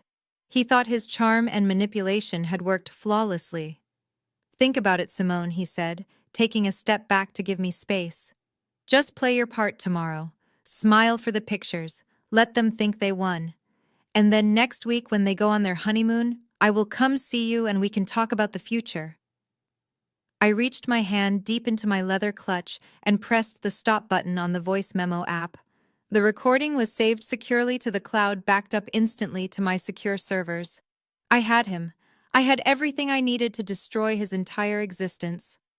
"I will certainly play my part tomorrow, Trey," I said, my smile widening into something cold and genuine. "You are going to get exactly the future you deserve, every single piece of it." Trey raised his whiskey glass in a mocking little toast. "I knew you were the smart one, Simone. See you out there." He turned around and walked back down the hallway, disappearing through the heavy mahogany doors that led to the ballroom. I stood alone in the dim corridor for a moment, letting the silence wash over me. I pulled my phone out of my clutch and checked the audio file. It was perfectly crisp. Every single word of his greedy sociopathic confession was captured in high definition. I locked my phone and dropped it back into my bag. I had arrived at this country club as the family scapegoat, the discarded older sister forced to sit by the kitchen doors and endure the pity of my aunts. But I was leaving as the architect of their total destruction. I smoothed the fabric of my charcoal dress, rolled my shoulders back, and walked toward the ballroom. When I pushed through the doors, the noise of the party washed over me again. The frat brothers at my table had escalated their loud conversation to a shouting match about college football. Jamal, the sweating notary public, was completely engrossed in his phone, looking desperate to avoid any further interaction with me. I sat down gracefully, taking a sip of my water. I watched my mother, Patricia, tapping a spoon against her champagne glass to command the attention of the room once again. She just could not resist the spotlight. She stood up, weaving slightly from the alcohol, and began another long-winded speech about how perfect Dominique and Trey were for each other. She talked about loyalty and family values and the importance of finding a man who respects you. Every word out of her mouth was a hypocritical contradiction to the reality I had just recorded in the hallway. I listened to her drone on and on, feeling a profound sense of detachment. These people were not my family. They were strangers playing characters in a poorly written script. Dominique looked over at me during the speech, her eyes searching for a reaction. She wanted to see me wincing in pain as our mother praised her relationship. I simply offered her a polite blank stare. There was no need to fight back tonight. The war was already won. They were just going through the motions of a victory they had already lost. When the dinner finally concluded, the guests began to filter out of the ballroom, heading toward their cars or the hotel suites upstairs. I did not linger to say goodbye. I walked out of the country club, breathing in the cool night air. The valet brought my car around, and I tipped him generously before sliding into the driver's seat. As I drove back to my apartment, the city streets were quiet and empty. The heavy burden of the past 35 years, the constant need for my parents' approval, the endless competition with my sister, the heartbreak of Trey betrayal, it all felt incredibly light now. It had all been replaced by a singular, focused objective. I was going to execute the most precise, devastating legal retaliation my family had ever seen. The rehearsal dinner was finished. The audio confession was secure. The paperwork was printed. I parked my car and took the elevator up to my penthouse. I walked into my bedroom and opened my closet. Hanging in the center, protected by a heavy garment bag, was the dress I was going to wear tomorrow. I unzipped the bag just enough to see the pristine white fabric. I smiled. It was going to be a beautiful wedding. I woke up the morning of the wedding feeling entirely well-rested. I had slept a solid 8 hours uninterrupted by any lingering doubts or guilt. The morning sunlight streamed through the floor-to-ceiling windows of my penthouse, casting a warm golden glow across the hardwood floors. I walked into my kitchen, tied a silk robe around my waist, and began my morning routine. I ground fresh coffee beans, the rich, earthy aroma filling the quiet space. As the coffee brewed, I stood by the window looking out over the waking city. Down below, traffic was already beginning to weave through the streets. People were starting their days completely unaware that I was about to execute the most meticulously planned financial and social ruin my family had ever witnessed. I poured my coffee into a ceramic mug and took a slow, warm sip. The house was perfectly silent. It was a beautiful moment of peace, the calm before the absolute hurricane. Then the aggressive pounding started. It was not a polite knock. It was a frantic, heavy banging that echoed sharply through my quiet apartment. The concierge downstairs knew better than to let anyone up without calling first, but my mother, Patricia, had a terrifying talent for slipping past security desks by throwing high-pitched tantrums about being the mother of the bride. I set my coffee mug down on the marble counter. I walked slowly toward the front entrance, feeling the cool hardwood beneath my bare feet. I looked through the digital peephole. Patricia was standing in the hallway, pacing back and forth, furiously checking her smartwatch. She was already dressed in her tailored mother-of-the-bride gown, a shimmering silver monstrosity that looked more suited for a gala than a morning wedding. Her hair was perfectly sprayed into place, but her face was tight with stress. I unlocked the deadbolt and pulled the heavy door open. Before I could even say good morning, Patricia shoved her way past me, practically marching into my foyer. She did not ask if I was awake. She did not apologize for the intrusion. She treated my home exactly the way she treated my boundaries, like they did not exist. "Simone, thank God you are up," Patricia huffed, dropping her designer handbag onto my entryway table with a loud thud. "The entire morning has been an absolute disaster. The florist brought the wrong shade of white roses for the reception centerpieces, and the caterer is threatening to charge overtime because the setup took too long. I have been putting out fires since 5 in the morning." I closed the front door quietly, leaning against it and crossing my arms over my chest. "What are you doing here, Mom?" I asked, keeping my voice perfectly calm and low. "The ceremony does not start for another 4 hours. You should be at the hotel with Dominique." "That is exactly why I am here," Patricia snapped, turning around to face me. Her eyes darted around my apartment, taking in the expensive artwork and the sleek modern furniture with her usual quiet resentment. "Dominique is having a complete meltdown in the bridal suite. She has her something old, her something new, and her something blue. But she completely forgot about her something borrowed.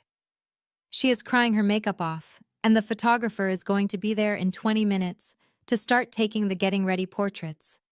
I stared at her, waiting. I knew exactly what she was about to ask for, and the sheer audacity of it was almost impressive. So Patricia continued walking toward me with an expectant, outstretched hand. I need you to go into your safe right now and get your grandmother vintage pearls. The double-strand ones with the diamond clasp. Dominique wants to wear them. They will look absolutely perfect with the neckline of her custom gown. I let out a slow, steady breath. The vintage pearls she was talking about were not just any piece of jewelry. They were a generational family heirloom that my grandmother had worn on her own wedding day. But more importantly, my grandmother had explicitly bypassed Patricia and left them directly to me. She gave them to me on the day I graduated with my master's degree, telling me they belonged to a woman who understood the value of hard work and self-respect. They were my most prized possession. And now my mother was barging into my home, demanding I hand them over so the sister who stole my fiancé and committed federal identity theft could use them as a photo prop. No, I said simply. My voice did not waver. Patricia blinked, staring at me as if I had just started speaking a foreign language. Her outstretched hand dropped slowly to her side. "Excuse me?" she asked, her tone sharpening into a dangerous edge. I said, "No, Mom. I am not giving Dominique my pearls. They are not a prop and they are certainly not leaving my apartment." Patricia's face flushed with immediate anger. The familiar toxic rage, the same rage she used to control me when I was a teenager, began to bubble to the surface. "Simone, do not do this," she warned, pointing a manicured finger at me. "Do not be difficult today of all days. Your sister is in hysterics. This is her wedding day. She needs those pearls to complete her outfit. You never even wear them. They just sit in a dark safe doing absolutely nothing." "I wear them when it matters," I replied, my voice completely devoid of emotion. "And today, they are staying exactly where they are. Dominique will just have to borrow something else. Maybe she can borrow one of your silver bracelets." "You are doing this on purpose!" Patricia spat, her voice rising to a shrill volume that echoed off the high ceilings of my penthouse. "You are just doing this to punish her because she is marrying Trey. You are letting your petty, bitter jealousy ruin your sister's special day. You cannot stand the fact that she is getting the fairy tale ending that you could not keep. I knew you would try to sabotage this. I told your father you were acting too quiet at the rehearsal dinner." I stood perfectly still, letting her toxic words wash over me like water off a stone. She thought I was bitter over a man. She thought I was holding back a necklace out of petty romantic jealousy. She had absolutely no idea that I held the legal rights to her entire financial future. The pearls were the absolute least of her problems. My lack of reaction only infuriated Patricia more. She stepped closer, invading my personal space, trying to use her physical presence to intimidate me. "I am not leaving here without that necklace, Simone. You are being incredibly selfish. After everything Dominique has been through with the stress of this wedding, the least you can do is lend her a piece of family history. She is the bride. Family shares with family. It is what your grandmother would have wanted. Do not bring grandmother into this," I said, my voice dropping to a dangerously quiet octave. "Grandmother gave those pearls to me because I earned them. She did not hand them out as a consolation prize for stealing someone else's life." Patricia gasped dramatically, placing a hand over her chest, as if I had just struck her physically. "You are a cold, unnatural woman, Simone. No wonder Trey left you. He needed warmth, and you are just ice. You are going to die alone, holding onto your jewelry and your bank accounts, and no one in this family will be there to care." It was the ultimate toxic mother line. The emotional kill shot she had kept in her arsenal for decades. But the gun was completely empty. I looked at the frantic, desperate woman standing in my foyer and felt absolutely nothing. The emotional umbilical cord had been permanently severed. "The answer is no, Mom," I said, stepping away from the door and gesturing back toward the hallway. "You need to leave right now. I have to get dressed. I have a wedding to attend." Patricia did not move toward the door. Instead, her face contorted into an ugly mask of pure, unadulterated hatred. She had realized that her usual tactics of guilt and manipulation were completely ineffective against me now. And when a narcissist realizes they have entirely lost control of their target, they do not retreat gracefully. They attack with the explicit intention to destroy. You are making the biggest mistake of your life, Simone.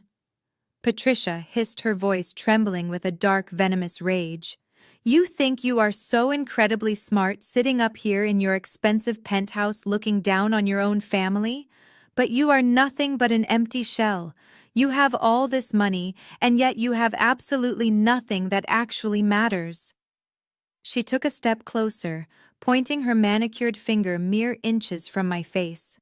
This is exactly why Trey left you, she spat, the words flying from her mouth like jagged stones. You are cold, Simone. You have no heart and you have no warmth.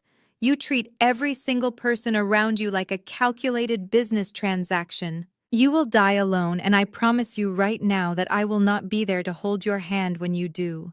You will have no one. The words were specifically designed to obliterate my spirit. They were crafted from years of studying my deepest insecurities. 10 years ago, a speech like that from my mother would have sent me crumbling to the floor. I would have begged for her forgiveness and eagerly handed over the vintage pearls just to make the screaming stop and restore the fragile peace. I would have sacrificed my own dignity just to keep her from withdrawing her conditional love. But standing there today in the bright morning light of my home, I felt absolutely nothing but a profound sense of liberation. The terrifying monster under the bed had finally been exposed as nothing more than a pathetic, angry woman throwing a tantrum in my hallway. She had fired the absolute worst ammunition she had in her arsenal, and the bullets had simply bounced off my armor. I did not flinch. I did not cry. I did not raise my voice to defend my character or hurl insults back at her. I maintained a steady, unblinking eye contact that made her physically uncomfortable. I simply reached out and grasped the heavy brass handle of my front door, pulling it wide open. The quiet, carpeted hallway of my luxury building stretched out behind her, offering a stark contrast to the chaotic energy she had brought into my foyer. I raised my hand and pointed a single steady finger toward the exit. "I will see you at the altar, Mother," I said in a deadly calm voice. Patricia stood frozen for a fraction of a second. She was completely disarmed by the absolute chilling finality in my tone. She was waiting for a fight, but I was giving her an eviction. She snatched her designer handbag off the console table, her knuckles turning white from how tightly she gripped the leather straps. She marched out of the apartment, her heels stomping aggressively against the hardwood floor. She did not say another word. She did not look back. I pushed the door shut and turned the heavy brass deadbolt. The loud, solid click echoed through the foyer, sealing the quiet sanctuary of my home once again. I leaned my back against the solid wood, closing my eyes and taking a deep, cleansing breath. The air in the apartment felt instantly lighter. It was as if a thick, suffocating fog had finally lifted from the rooms. I had just drawn the ultimate boundary. I had looked the source of my childhood trauma directly in the eyes and refused to bend. The final thread of toxic obligation that tied me to that family had just been permanently severed. I walked away from the front door and moved down the hallway toward my home office. I walked over to the heavy steel safe bolted to the floor in the corner of the room. I typed in the digital passcode and pulled the heavy door open. Resting on the top shelf inside a faded velvet box were my grandmother's vintage pearls. I gently lifted the lid, looking at the perfectly matched luminous white spheres and the intricate diamond clasp. My grandmother had worn these pearls on a day of genuine love and mutual respect. She had built a beautiful life from the ground up, and she had gifted them to me because she recognized that same quiet strength in my character. Giving them to Dominique to wear as a shallow photo prop while she married a man she actively conspired to commit felony fraud with would have been a massive insult to my grandmother's memory. I closed the velvet box and left it safely inside the steel vault, locking the heavy door behind me. The pearls were exactly where they belonged. I glanced at the glowing digital clock on my desk. It was 9 in the morning. The ceremony was scheduled to begin promptly at 1 o'clock in the afternoon at the massive downtown cathedral. I had exactly 4 hours to transform myself from the discarded older sister into the architect of their absolute ruin. I walked out of the office and headed straight for my master's suite. The time for gathering evidence was over. The time for enduring passive-aggressive dinners and fake polite conversations had officially expired. My mother visit had been the perfect catalyst, confirming that showing them even a single ounce of mercy would be a terrible mistake. They were completely unrepentant in their cruelty and their greed. I stepped into my expansive walk-in closet. Pushed all the way to the back, hanging behind my tailored business suits and evening gowns, was the hideous bridesmaid dress Dominique had assigned to me. It was a pale, washed-out peach color made of cheap synthetic chiffon that was specifically designed to make me look completely washed out and miserable in the wedding photos. I grabbed the plastic hanger, yanked the peach dress off the rack, and tossed it carelessly into the trash can sitting in the corner of the room. I was not a bridesmaid. I was the executioner. I turned my attention to the center of the closet. Hanging securely inside a thick opaque garment bag was the actual outfit I had prepared for this day. I reached up and slowly pulled the heavy zipper down, revealing the pristine fabric inside. I ran my fingers over the smooth material, a cool, confident smile spreading across my face. The final phase of the plan was officially in motion. The zipper of the heavy garment bag slid down smoothly, revealing the masterpiece I had commissioned weeks ago. It was a stark, blindingly white designer evening gown. The fabric was a heavy, luxurious silk crepe that caught the morning light and seemed to glow from within. It featured a deep, elegant neckline, structured shoulders that commanded authority, and a sweeping asymmetrical hemline that flowed like liquid silver. It was not a traditional wedding dress, but it was undeniably bridal in its extravagance. More importantly, it was a deliberate, calculated violation of the most sacred rule of wedding etiquette. You do not wear white to another woman's wedding unless your explicit intention is to completely destroy her moment. And that was exactly what I was going to do. I let the silk fabric slip over my shoulders, feeling the cool, heavy weight of the gown settle perfectly against my curves. I did not need a team of bridesmaids to help me lace it up, or a toxic mother to adjust the train. I zipped the hidden closure myself, standing tall and independent. The dress fit me like a second skin. It was not just an outfit, it was a physical manifestation of my power. It was my armor. I walked over to my modern glass vanity and sat down on the velvet stool to begin my preparation. I approached my hair and makeup with the same methodical precision I used when dismantling corporate fraud networks. Every brushstroke was deliberate.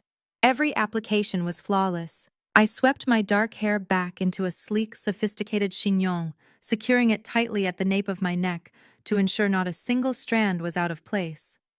I applied a flawless matte foundation sharp-winged eyeliner that made my eyes look piercing and unreadable, and finished with a bold, deep crimson lipstick. It was not the soft, romantic makeup of a supportive sister. It was the fierce, unforgiving war paint of a woman stepping onto a battlefield. When I stood up and looked at my full reflection in the floor-to-ceiling mirror, I barely recognized the woman staring back at me. The scapegoat was entirely gone. The jilted older sister who used to shrink herself to make Dominique feel bigger had been completely eradicated.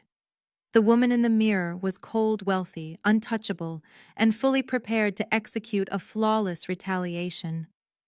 I turned away from the mirror and walked over to my desk to assemble the ammunition. I opened the top drawer and pulled out a sleek, flat velvet presentation box. It was a custom piece originally designed to hold a heavy diamond necklace, but I had repurposed it for something far more valuable. I opened the velvet lid. Inside the plush black interior, I placed the small silver flash drive. That tiny piece of metal contained the high-definition audio recording of Trey admitting to his sociopathic plot to drain Dominique Trust Fund. It also contained every single forensic wire transfer receipt proving they had used my stolen identity to fund the very wedding I was about to attend. Next to the flash drive, I placed the finalized legal documents Kenneth had delivered the night before. I had folded the official notice of foreclosure and the civil lawsuit for $150,000 into a neat compact square. They fit perfectly inside the velvet box resting right beside the silver drive. I snapped the lid shut. The box was heavy, substantial, and completely lethal. I slipped the velvet box into my structured white leather clutch, along with my phone and a single tube of my crimson lipstick. I snapped the clutch shut, securing the lock. The trap was now fully armed and entirely mobile. I walked into my entryway and stepped into a pair of towering white designer stilettos. The sharp click of the heels against the hardwood floor echoed through the silent apartment, sounding exactly like the ticking of a countdown clock. I checked my diamond wristwatch. It was exactly 12:30 in the afternoon. The wedding ceremony was scheduled to begin at 1 o'clock sharp. I knew the timeline perfectly. Dominique would be hidden away in the bridal suite right now, obsessing over her makeup and demanding constant reassurance from Patricia.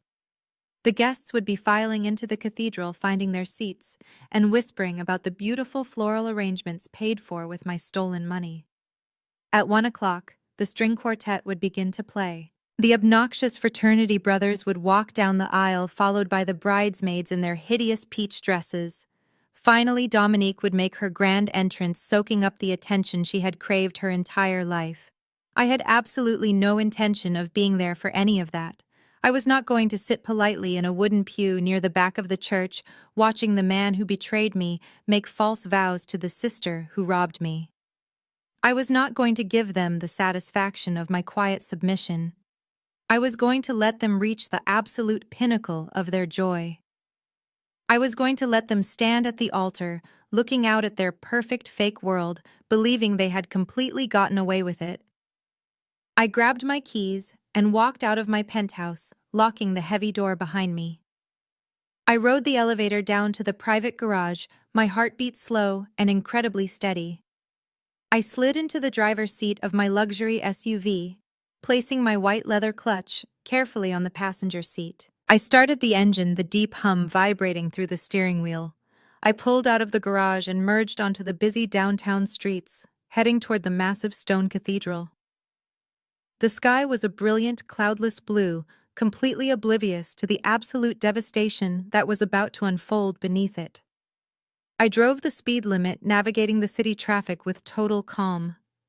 I was not just going to a wedding today. I was driving to an execution, and I was the one holding the axe. I pulled my vehicle into the circular driveway of the historic downtown cathedral. The massive Gothic stone structure loomed against the bright blue sky, casting long, dramatic shadows across the manicured lawns. I parked in a space reserved for the bridal party directly behind a stretch limousine. I turned off the engine and sat in the quiet cabin for a moment. I checked my reflection in the rearview mirror. My crimson lipstick was flawless. My white designer gown was pristine. I picked up my white leather clutch, feeling the solid weight of the velvet box inside. I opened the door and stepped out onto the pavement. The heavy wooden doors of the cathedral were shut tight. Two ushers stood outside wearing uncomfortable tuxedos. When they saw me approaching in a stark white sweeping evening gown, their eyes widened in absolute shock. They recognized me as the sister of the bride, but their brains could not process the extreme violation of wedding etiquette unfolding right in front of them. One of them stepped forward, opening his mouth to speak, but I gave him a single sharp look that instantly silenced him. I did not ask for permission. I reached out and firmly grasped the heavy iron handle of the right door. I waited for the perfect moment. I could hear the faint, beautiful strains of a string quartet playing the traditional bridal march from inside. Dominique had already made her entrance. The guests were standing. The ceremony was officially underway. I pushed the heavy oak door open with a solid shove. The hinges let out a low, resonant creak that cut through the delicate music. The bright afternoon sunlight poured into the dimly lit sanctuary, framing my silhouette in the doorway. I stepped over the threshold and into the center aisle. The interior of the cathedral was breathtaking.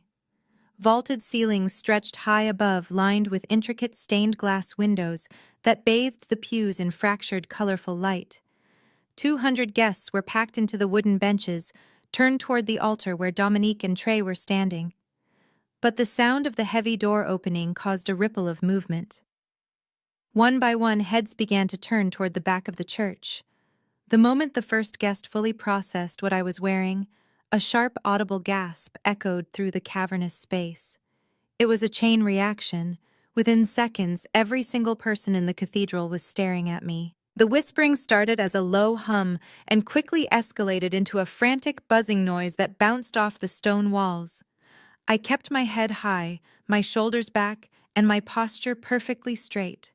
I began my slow, measured walk down the long, carpeted aisle. The click of my white stilettos against the marble floor kept a steady, rhythmic beat. I looked straight ahead, refusing to break eye contact with the altar. I could feel the collective shock and outrage radiating from the pews.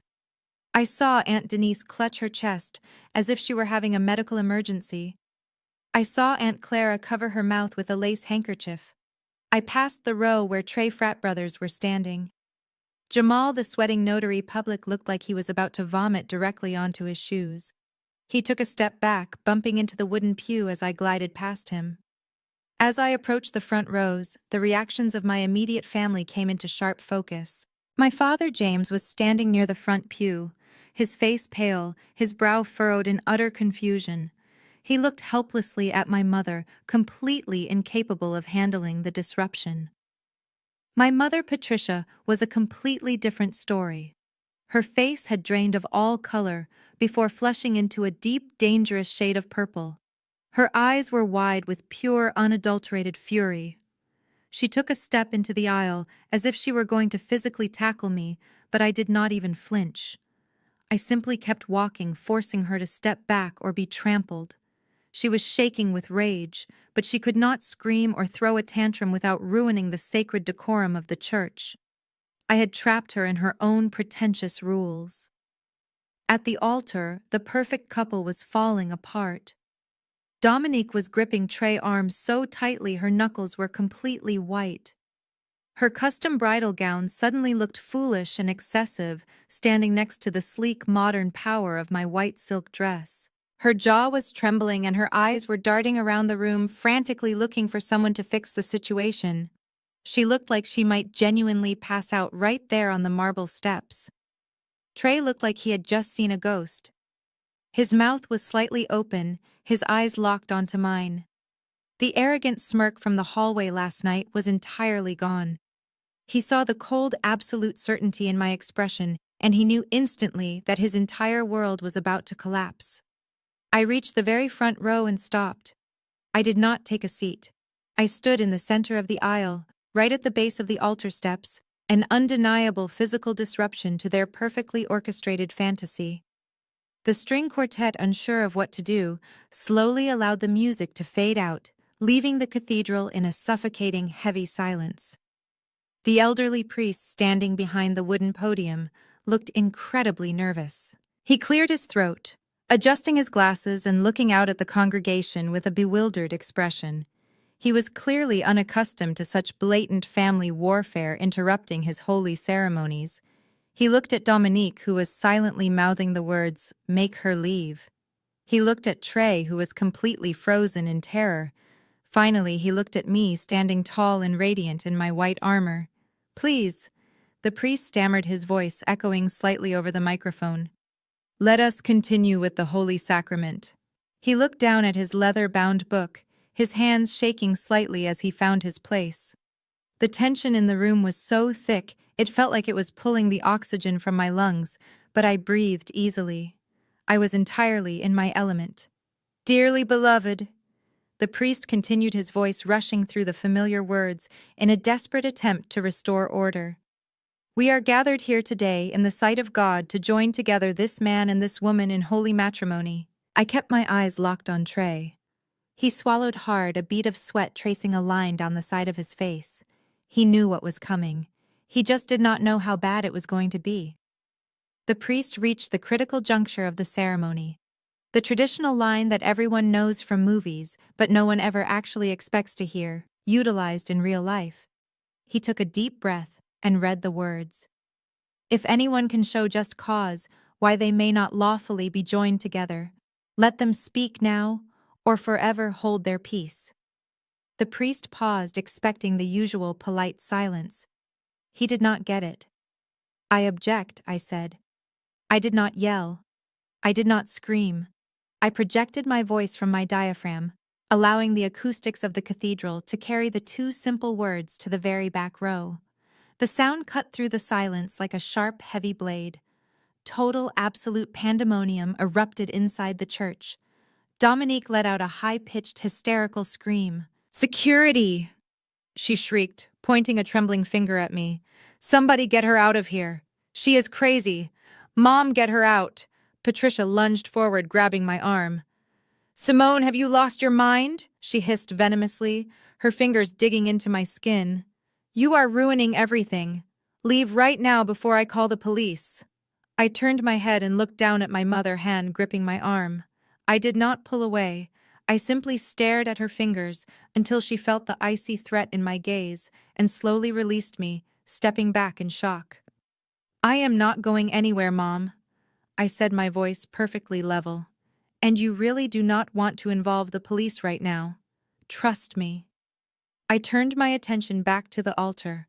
I placed one white stiletto onto the bottom marble step, then the next. I walked gracefully up the stairs, ascending to their level. The guests in the front rows were practically standing up, craning their necks to watch the disaster unfold. Trey frat brothers were completely silent. Jamal had his head in his hands. I stopped right in front of the bride and groom. Dominique was crying, her expensive mascara beginning to run down her cheeks, ruining her flawless makeup. She looked pathetic. "What do you want?" Simone, Dominique sobbed, stepping behind Trey and using him as a human shield. "Why are you doing this to me?" I did not answer her. I unclasped the lock on my white leather clutch. The sharp metallic click was the only sound at the altar. I reached inside and pulled out the sleek black velvet presentation box. I held it in the palm of my hand, feeling the heavy weight of their destruction. I turned to the bewildered priest, who had taken a step back, gripping his holy book like a shield. I held the velvet box out toward him. "Father," I said, my voice calm and respectful, "I apologize for interrupting your ceremony, but this marriage cannot proceed. These two people are not who they pretend to be." The priest stared at the velvet box, completely terrified to take it. "What is this, my child?" he asked, his voice trembling. I turned slightly, holding the box out so that Trey was forced to look directly at it. "It is the truth," I said. Trey reached out with a shaking hand. He looked at me, his eyes pleading for mercy. He was silently begging me not to do this, to let him get away with it. But I had no mercy left to give. He took the velvet box from my hand, his fingers brushing against the soft material. "Open it, Trey," I commanded, my voice dropping to a low, dangerous whisper that only he and Dominique could hear. "Open it, and show your bride exactly how much you love her." Trey's hands were trembling so violently he could barely grip the lid. He slowly pried the velvet box open. His eyes dropped to the contents inside, the silver flash drive sitting neatly beside the folded legal documents. He recognized the heavy stock paper. He recognized the gold seal of my private holding company. The color completely drained from his face, leaving him looking like a corpse in a tuxedo. He stopped breathing. He knew exactly what was inside the box, and he knew that his life as a free, wealthy man was officially over. I did not wait for Trey to recover from his shock. I stepped around him, approaching the wooden podium where the priest had been standing. I reached out and carefully unclipped the black microphone from its stand. The slight feedback hummed through the massive speakers positioned around the sanctuary, ensuring that every single word I was about to say would be broadcast with crystal clarity. Dominique was still sobbing, clutching the side of her white dress. "Simone, please," she wailed. "What are you doing? Just leave us alone." I looked down at the velvet box in Trey's hands. I reached over and gently took the silver flash drive out of its plush resting place. I held it up so the entire congregation could see it glinting in the stained glass light. Family and friends. I began, my voice echoing smoothly through the cathedral. We were just asked if anyone knew of a lawful reason why this marriage should not proceed, and as it turns out, I know 150,000 reasons. A murmur rippled through the pews. Patricia let out a strangled gasp from the front row, gripping my father's arm. I turned toward the sound technician sitting in a small booth near the side altar. I had scoped out the cathedral setup days ago, and I knew the sound system was fully Bluetooth integrated. I held up the flash drive, pointing directly at the technician. "Plug this into the main terminal right now," I commanded. My tone left absolutely no room for debate. He hesitated for a second, looking at the priest, then looking at my father, before finally taking the drive from my outstretched hand and sliding it into his laptop. "Play the audio file labeled The Confession," I instructed, turning back to the microphone. The cathedral fell completely silent. The heavy anticipation was suffocating. Then the crisp, high-definition audio of the hallway conversation filled the massive space. "Because of the family trust fund, Simone." Trey's voice boomed through the speakers, sounding even more arrogant and predatory than it had the night before. "You know exactly how your father structured it. The second Dominique gets married, she gains full access to her portion of the estate. We are talking about millions of dollars. Your father is practically handing me the keys to the kingdom just for showing up and saying I do." A collective gasp of sheer horror erupted from the congregation. Aunt Denise actually shrieked. Dominique's head snapped up, her tear-streaked face twisting into an expression of absolute devastation. She looked at Trey, her jaw dropping completely open. The audio continued, relentless and damning. "I give it a year, maybe 18 months tops." Trey's voice echoed off the stone walls, dripping with contempt. "I will deal with her constant whining and her desperate need for attention for a little while. I will let her play house.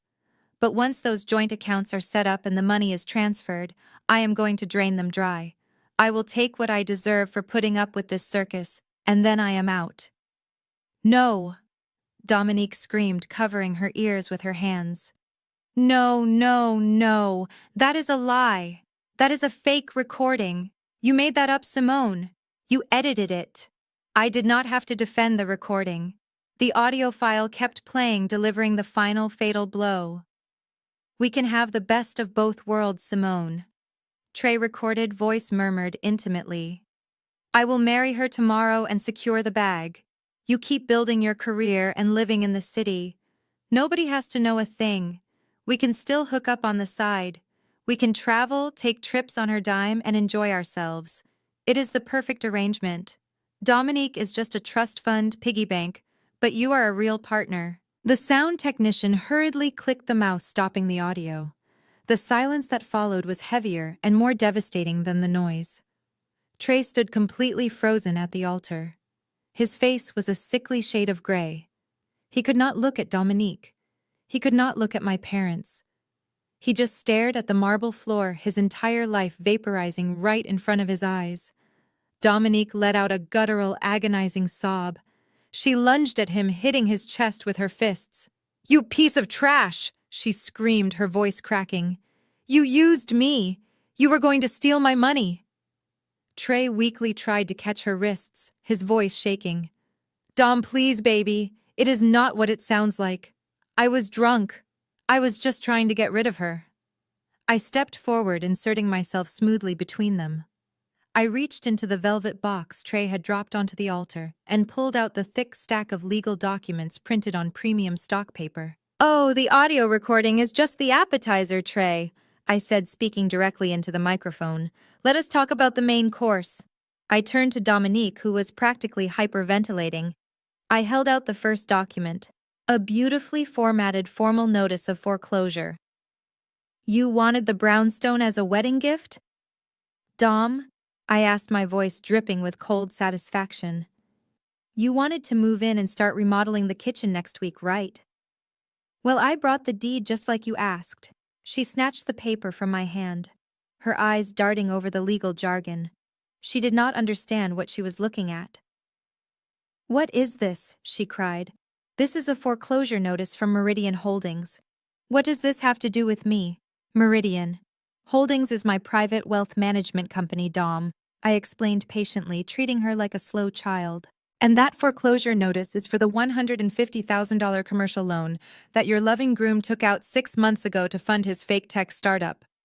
I paused, letting the numbers sink into the minds of the 200 guests watching the spectacle. But Trey credit is garbage, I continued, my voice ringing clear. He could not get a loan for a used bicycle, so he needed a co-signer. He needed collateral. And that is where the two of you got really creative.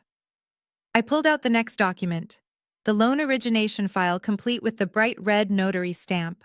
I held it up for everyone to see, specifically turning it so Jamal, sitting in the third row, had a perfect view. You and Trey forged my signature, Dominique.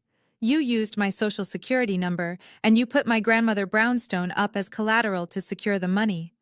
You committed federal identity theft. And then you took that stolen money and you used it to pay off your credit cards, buy your designer dress, and fund this ridiculous circus of a wedding. The congregation was completely silent, stunned into absolute paralysis. The magnitude of the crime was too massive to process quickly. I bought the debt yesterday, I announced, delivering the ultimate kill shot. The bank was thrilled to sell it. Which means Trey and Dominique owe me $150,000. And since neither of you have a dime to your name, I am executing the foreclosure on the loan immediately. Trey finally found his voice, though it was nothing more than a pathetic squeak. Simone, you cannot do this. We are family. We are not family, Trey, I said, my voice dropping the microphone away from my mouth so only he could hear the lethal finality in my tone. We are a creditor and a debtor, and I am here to collect. I turned away from the shattered couple at the altar and looked down at my parents sitting in the front row. My father, James, was clutching his chest, his face pale with the sudden realization that his perfect daughter was a federal criminal and the man he was about to hand millions to was a sociopathic con artist. My mother, Patricia, looked like she had aged 20 years in the span of 5 minutes. Her shoulders were slumped, her pristine silver dress suddenly looking ridiculous. She looked up at me, her eyes wide with a mixture of terror and disbelief. I looked her dead in the eye and raised the microphone one last time. You called me yesterday, Mom, demanding I pay the $15,000 catering bill for this wedding. You told me to be a good big sister and support the family. I offered her a cold, devastating smile. Well, Mom, I just saved you the cost of a divorce lawyer and protected the family trust fund from being completely drained by a predator. Consider the catering bill my wedding gift. You are welcome. I let the black microphone slip from my fingers. It hit the wooden podium with a loud, sharp thud that echoed through the entire cathedral. I turned my back on the altar, picked up my white leather clutch, and began to walk down the center aisle exactly the way I had come in. Flawless, unbothered, and completely victorious. As I walked away, the initial shock that had paralyzed the entire cathedral finally wore off, and the reality of the situation detonated like a bomb. Absolute chaos erupted behind me. The heavy silence was shattered by a cacophony of shouting, crying, and frantic movement. I could hear Aunt Denise screaming for someone to call a doctor, while Uncle Calvin shouted obscenities at the altar. I did not look back, but the heavy acoustics of the stone church painted a perfect picture of the destruction I had just unleashed. Trey, realizing that his grand scheme had completely collapsed and that a federal fraud investigator had just handed him a massive legal trap, panicked. His self-preservation instincts kicked in entirely, overriding any remaining loyalty he had to his hysterical bride. I heard the sharp scuff of his leather shoes slipping against the marble floor as he made a desperate break for it. He dropped the velvet box, abandoning Dominique at the altar, and bolted down the side aisle toward the sacristy exit, hoping to slip out the back doors. He did not make it very far. Dominique's uncles, who had been sitting in the second row, were already on their feet. Uncle George, a man who had worked construction his entire life, lunged across the aisle. He tackled Trey right around the waist with the force of a freight train. The sound of Trey's body slamming into the solid oak pew echoed violently over the shouts of the guests. Wood splintered, and Trey let out a loud, pained groan as he hit the ground. Several other male relatives swarmed the aisle, pinning the thrashing groom to the floor.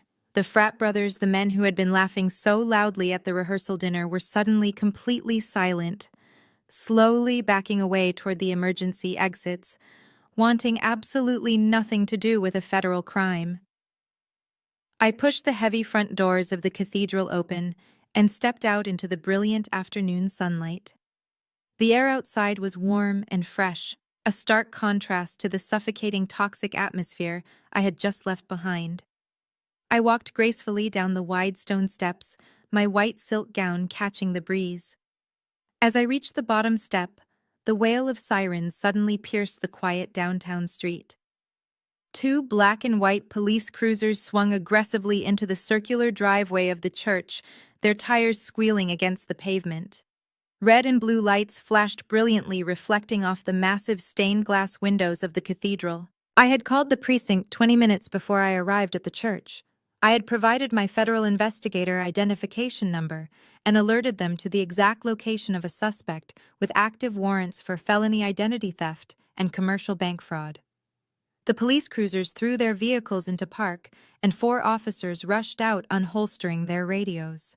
They ran up the stone steps, passing right by me. I did not stop them, and they did not question me. I was just a woman in a beautiful white dress leaving a disastrous wedding. I turned my head slightly, watching as the officers pushed through the heavy oak doors and entered the screaming sanctuary. Less than a minute later, they emerged. Trey was being dragged out by his arms, his custom navy tuxedo wrinkled and covered in dust from the church floor. His hands were secured tightly behind his back in heavy metal handcuffs. His face was bruised from where he had hit the pew, and his eyes were wide with absolute terror. The officers shoved him roughly against the hood of the police cruiser to begin reading him his Miranda rights, right there in the church parking lot. Trey looked over his shoulder, his desperate eyes locking onto mine across the pavement. I offered him nothing, not a smile, not a frown, just the cold, empty indifference he completely deserved. I turned away from the pathetic scene and walked over to my luxury SUV. I unlocked the doors, the headlights flashing in acknowledgement. I opened the driver's side door and tossed my white leather clutch onto the passenger seat. "Simone, wait." The frantic, desperate voice echoed across the parking lot, accompanied by the rapid, frantic clicking of heels hitting the pavement. I turned slowly, resting my hand on the open car door. My mother, Patricia, was running toward me.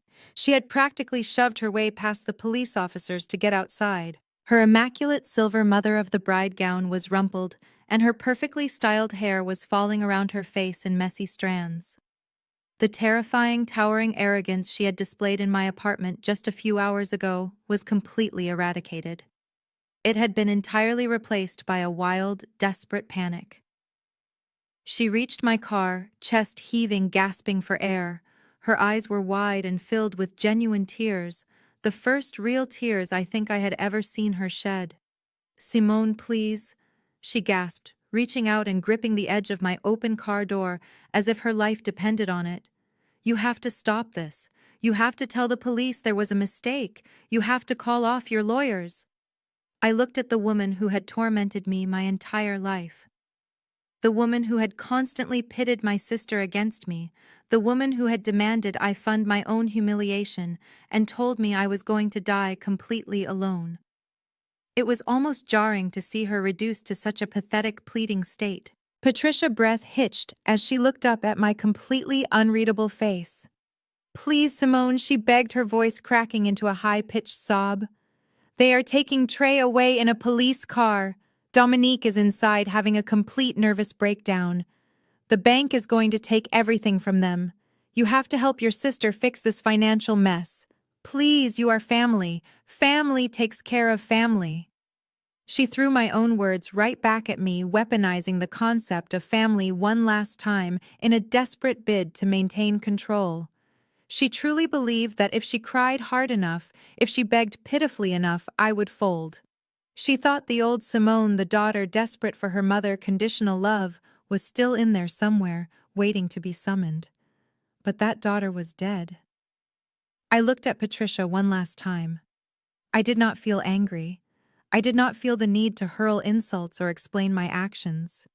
The absolute silence was far more devastating than any speech I could ever give. I gently reached out and placed my hand over her trembling fingers. For a fraction of a second, a look of hope flashed across her face. She thought I was comforting her. Instead, I firmly pried her fingers off the edge of my car door and pushed her hand away. I stepped into the driver's seat and pulled the heavy door shut. The solid thud severed the connection between us permanently. I started the engine, the deep hum vibrating through the vehicle. Patricia stood frozen on the pavement, staring at me through the glass, her mouth open in silent shock. I reached out and pressed the button on my door panel. The darkly tinted window rolled up smoothly, completely erasing her from my view. I put the SUV in drive and pulled out of the circular driveway, leaving the flashing police lights, the screaming bride, and the shattered family far behind me. I glanced in the rearview mirror, watching my mother shrink into a tiny, insignificant speck before I turned the corner and she disappeared completely. 6 months have passed since that spectacular afternoon at the cathedral. Life has a very reliable way of balancing the scales when you finally stop letting toxic people stack the weights against you. The fallout from the wedding was absolute and irreversible.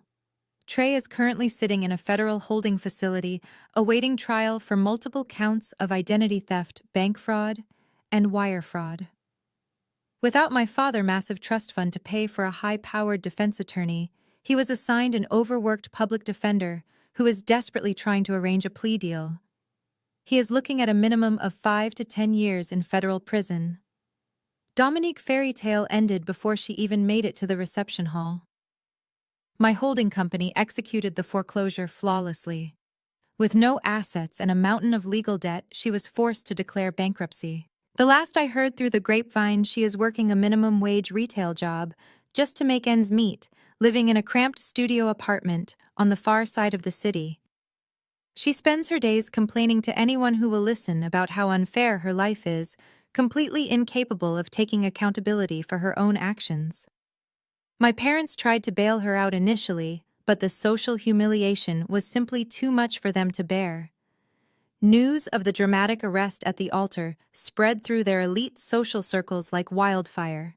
The country club practically exiled them, and Patricia has become an absolute social pariah in the community she used to rule. I have maintained strict and absolute no contact with all of them. My phone numbers are changed, my emails are blocked, and my peace of mind is fiercely protected. As for me, I am thriving in a way I never thought possible. I ultimately decided to sell my grandmother brownstone. Keeping it felt like holding on to a museum of painful memories, and I was ready to build something entirely new. I sold the property for well over asking price, and used the massive profits to purchase a gorgeous downtown penthouse with floor-to-ceiling windows overlooking the skyline. I also left my corporate auditing job and opened my own independent financial consulting firm. I now specialize in protecting women from financial abuse and domestic fraud. Business is booming, and for the first time in my 35 years, I am surrounded only by people who value my intelligence and respect my boundaries completely. I look back at that heavy gold foil wedding invitation, sometimes not with anger but with profound gratitude. They thought they were inviting me to witness my own defeat, but they actually gave me the perfect stage to set myself free. Sometimes the trash takes itself out, but occasionally you have to hand them the garbage bags. Have you ever had to expose a narcissistic family member or set a massive boundary to protect your own peace? Share your story in the comments below. Do not forget to like this video and subscribe to the channel for more stories of resilience, justice, and finding your true worth. Thank you for listening, and remember that your peace is always worth fighting for.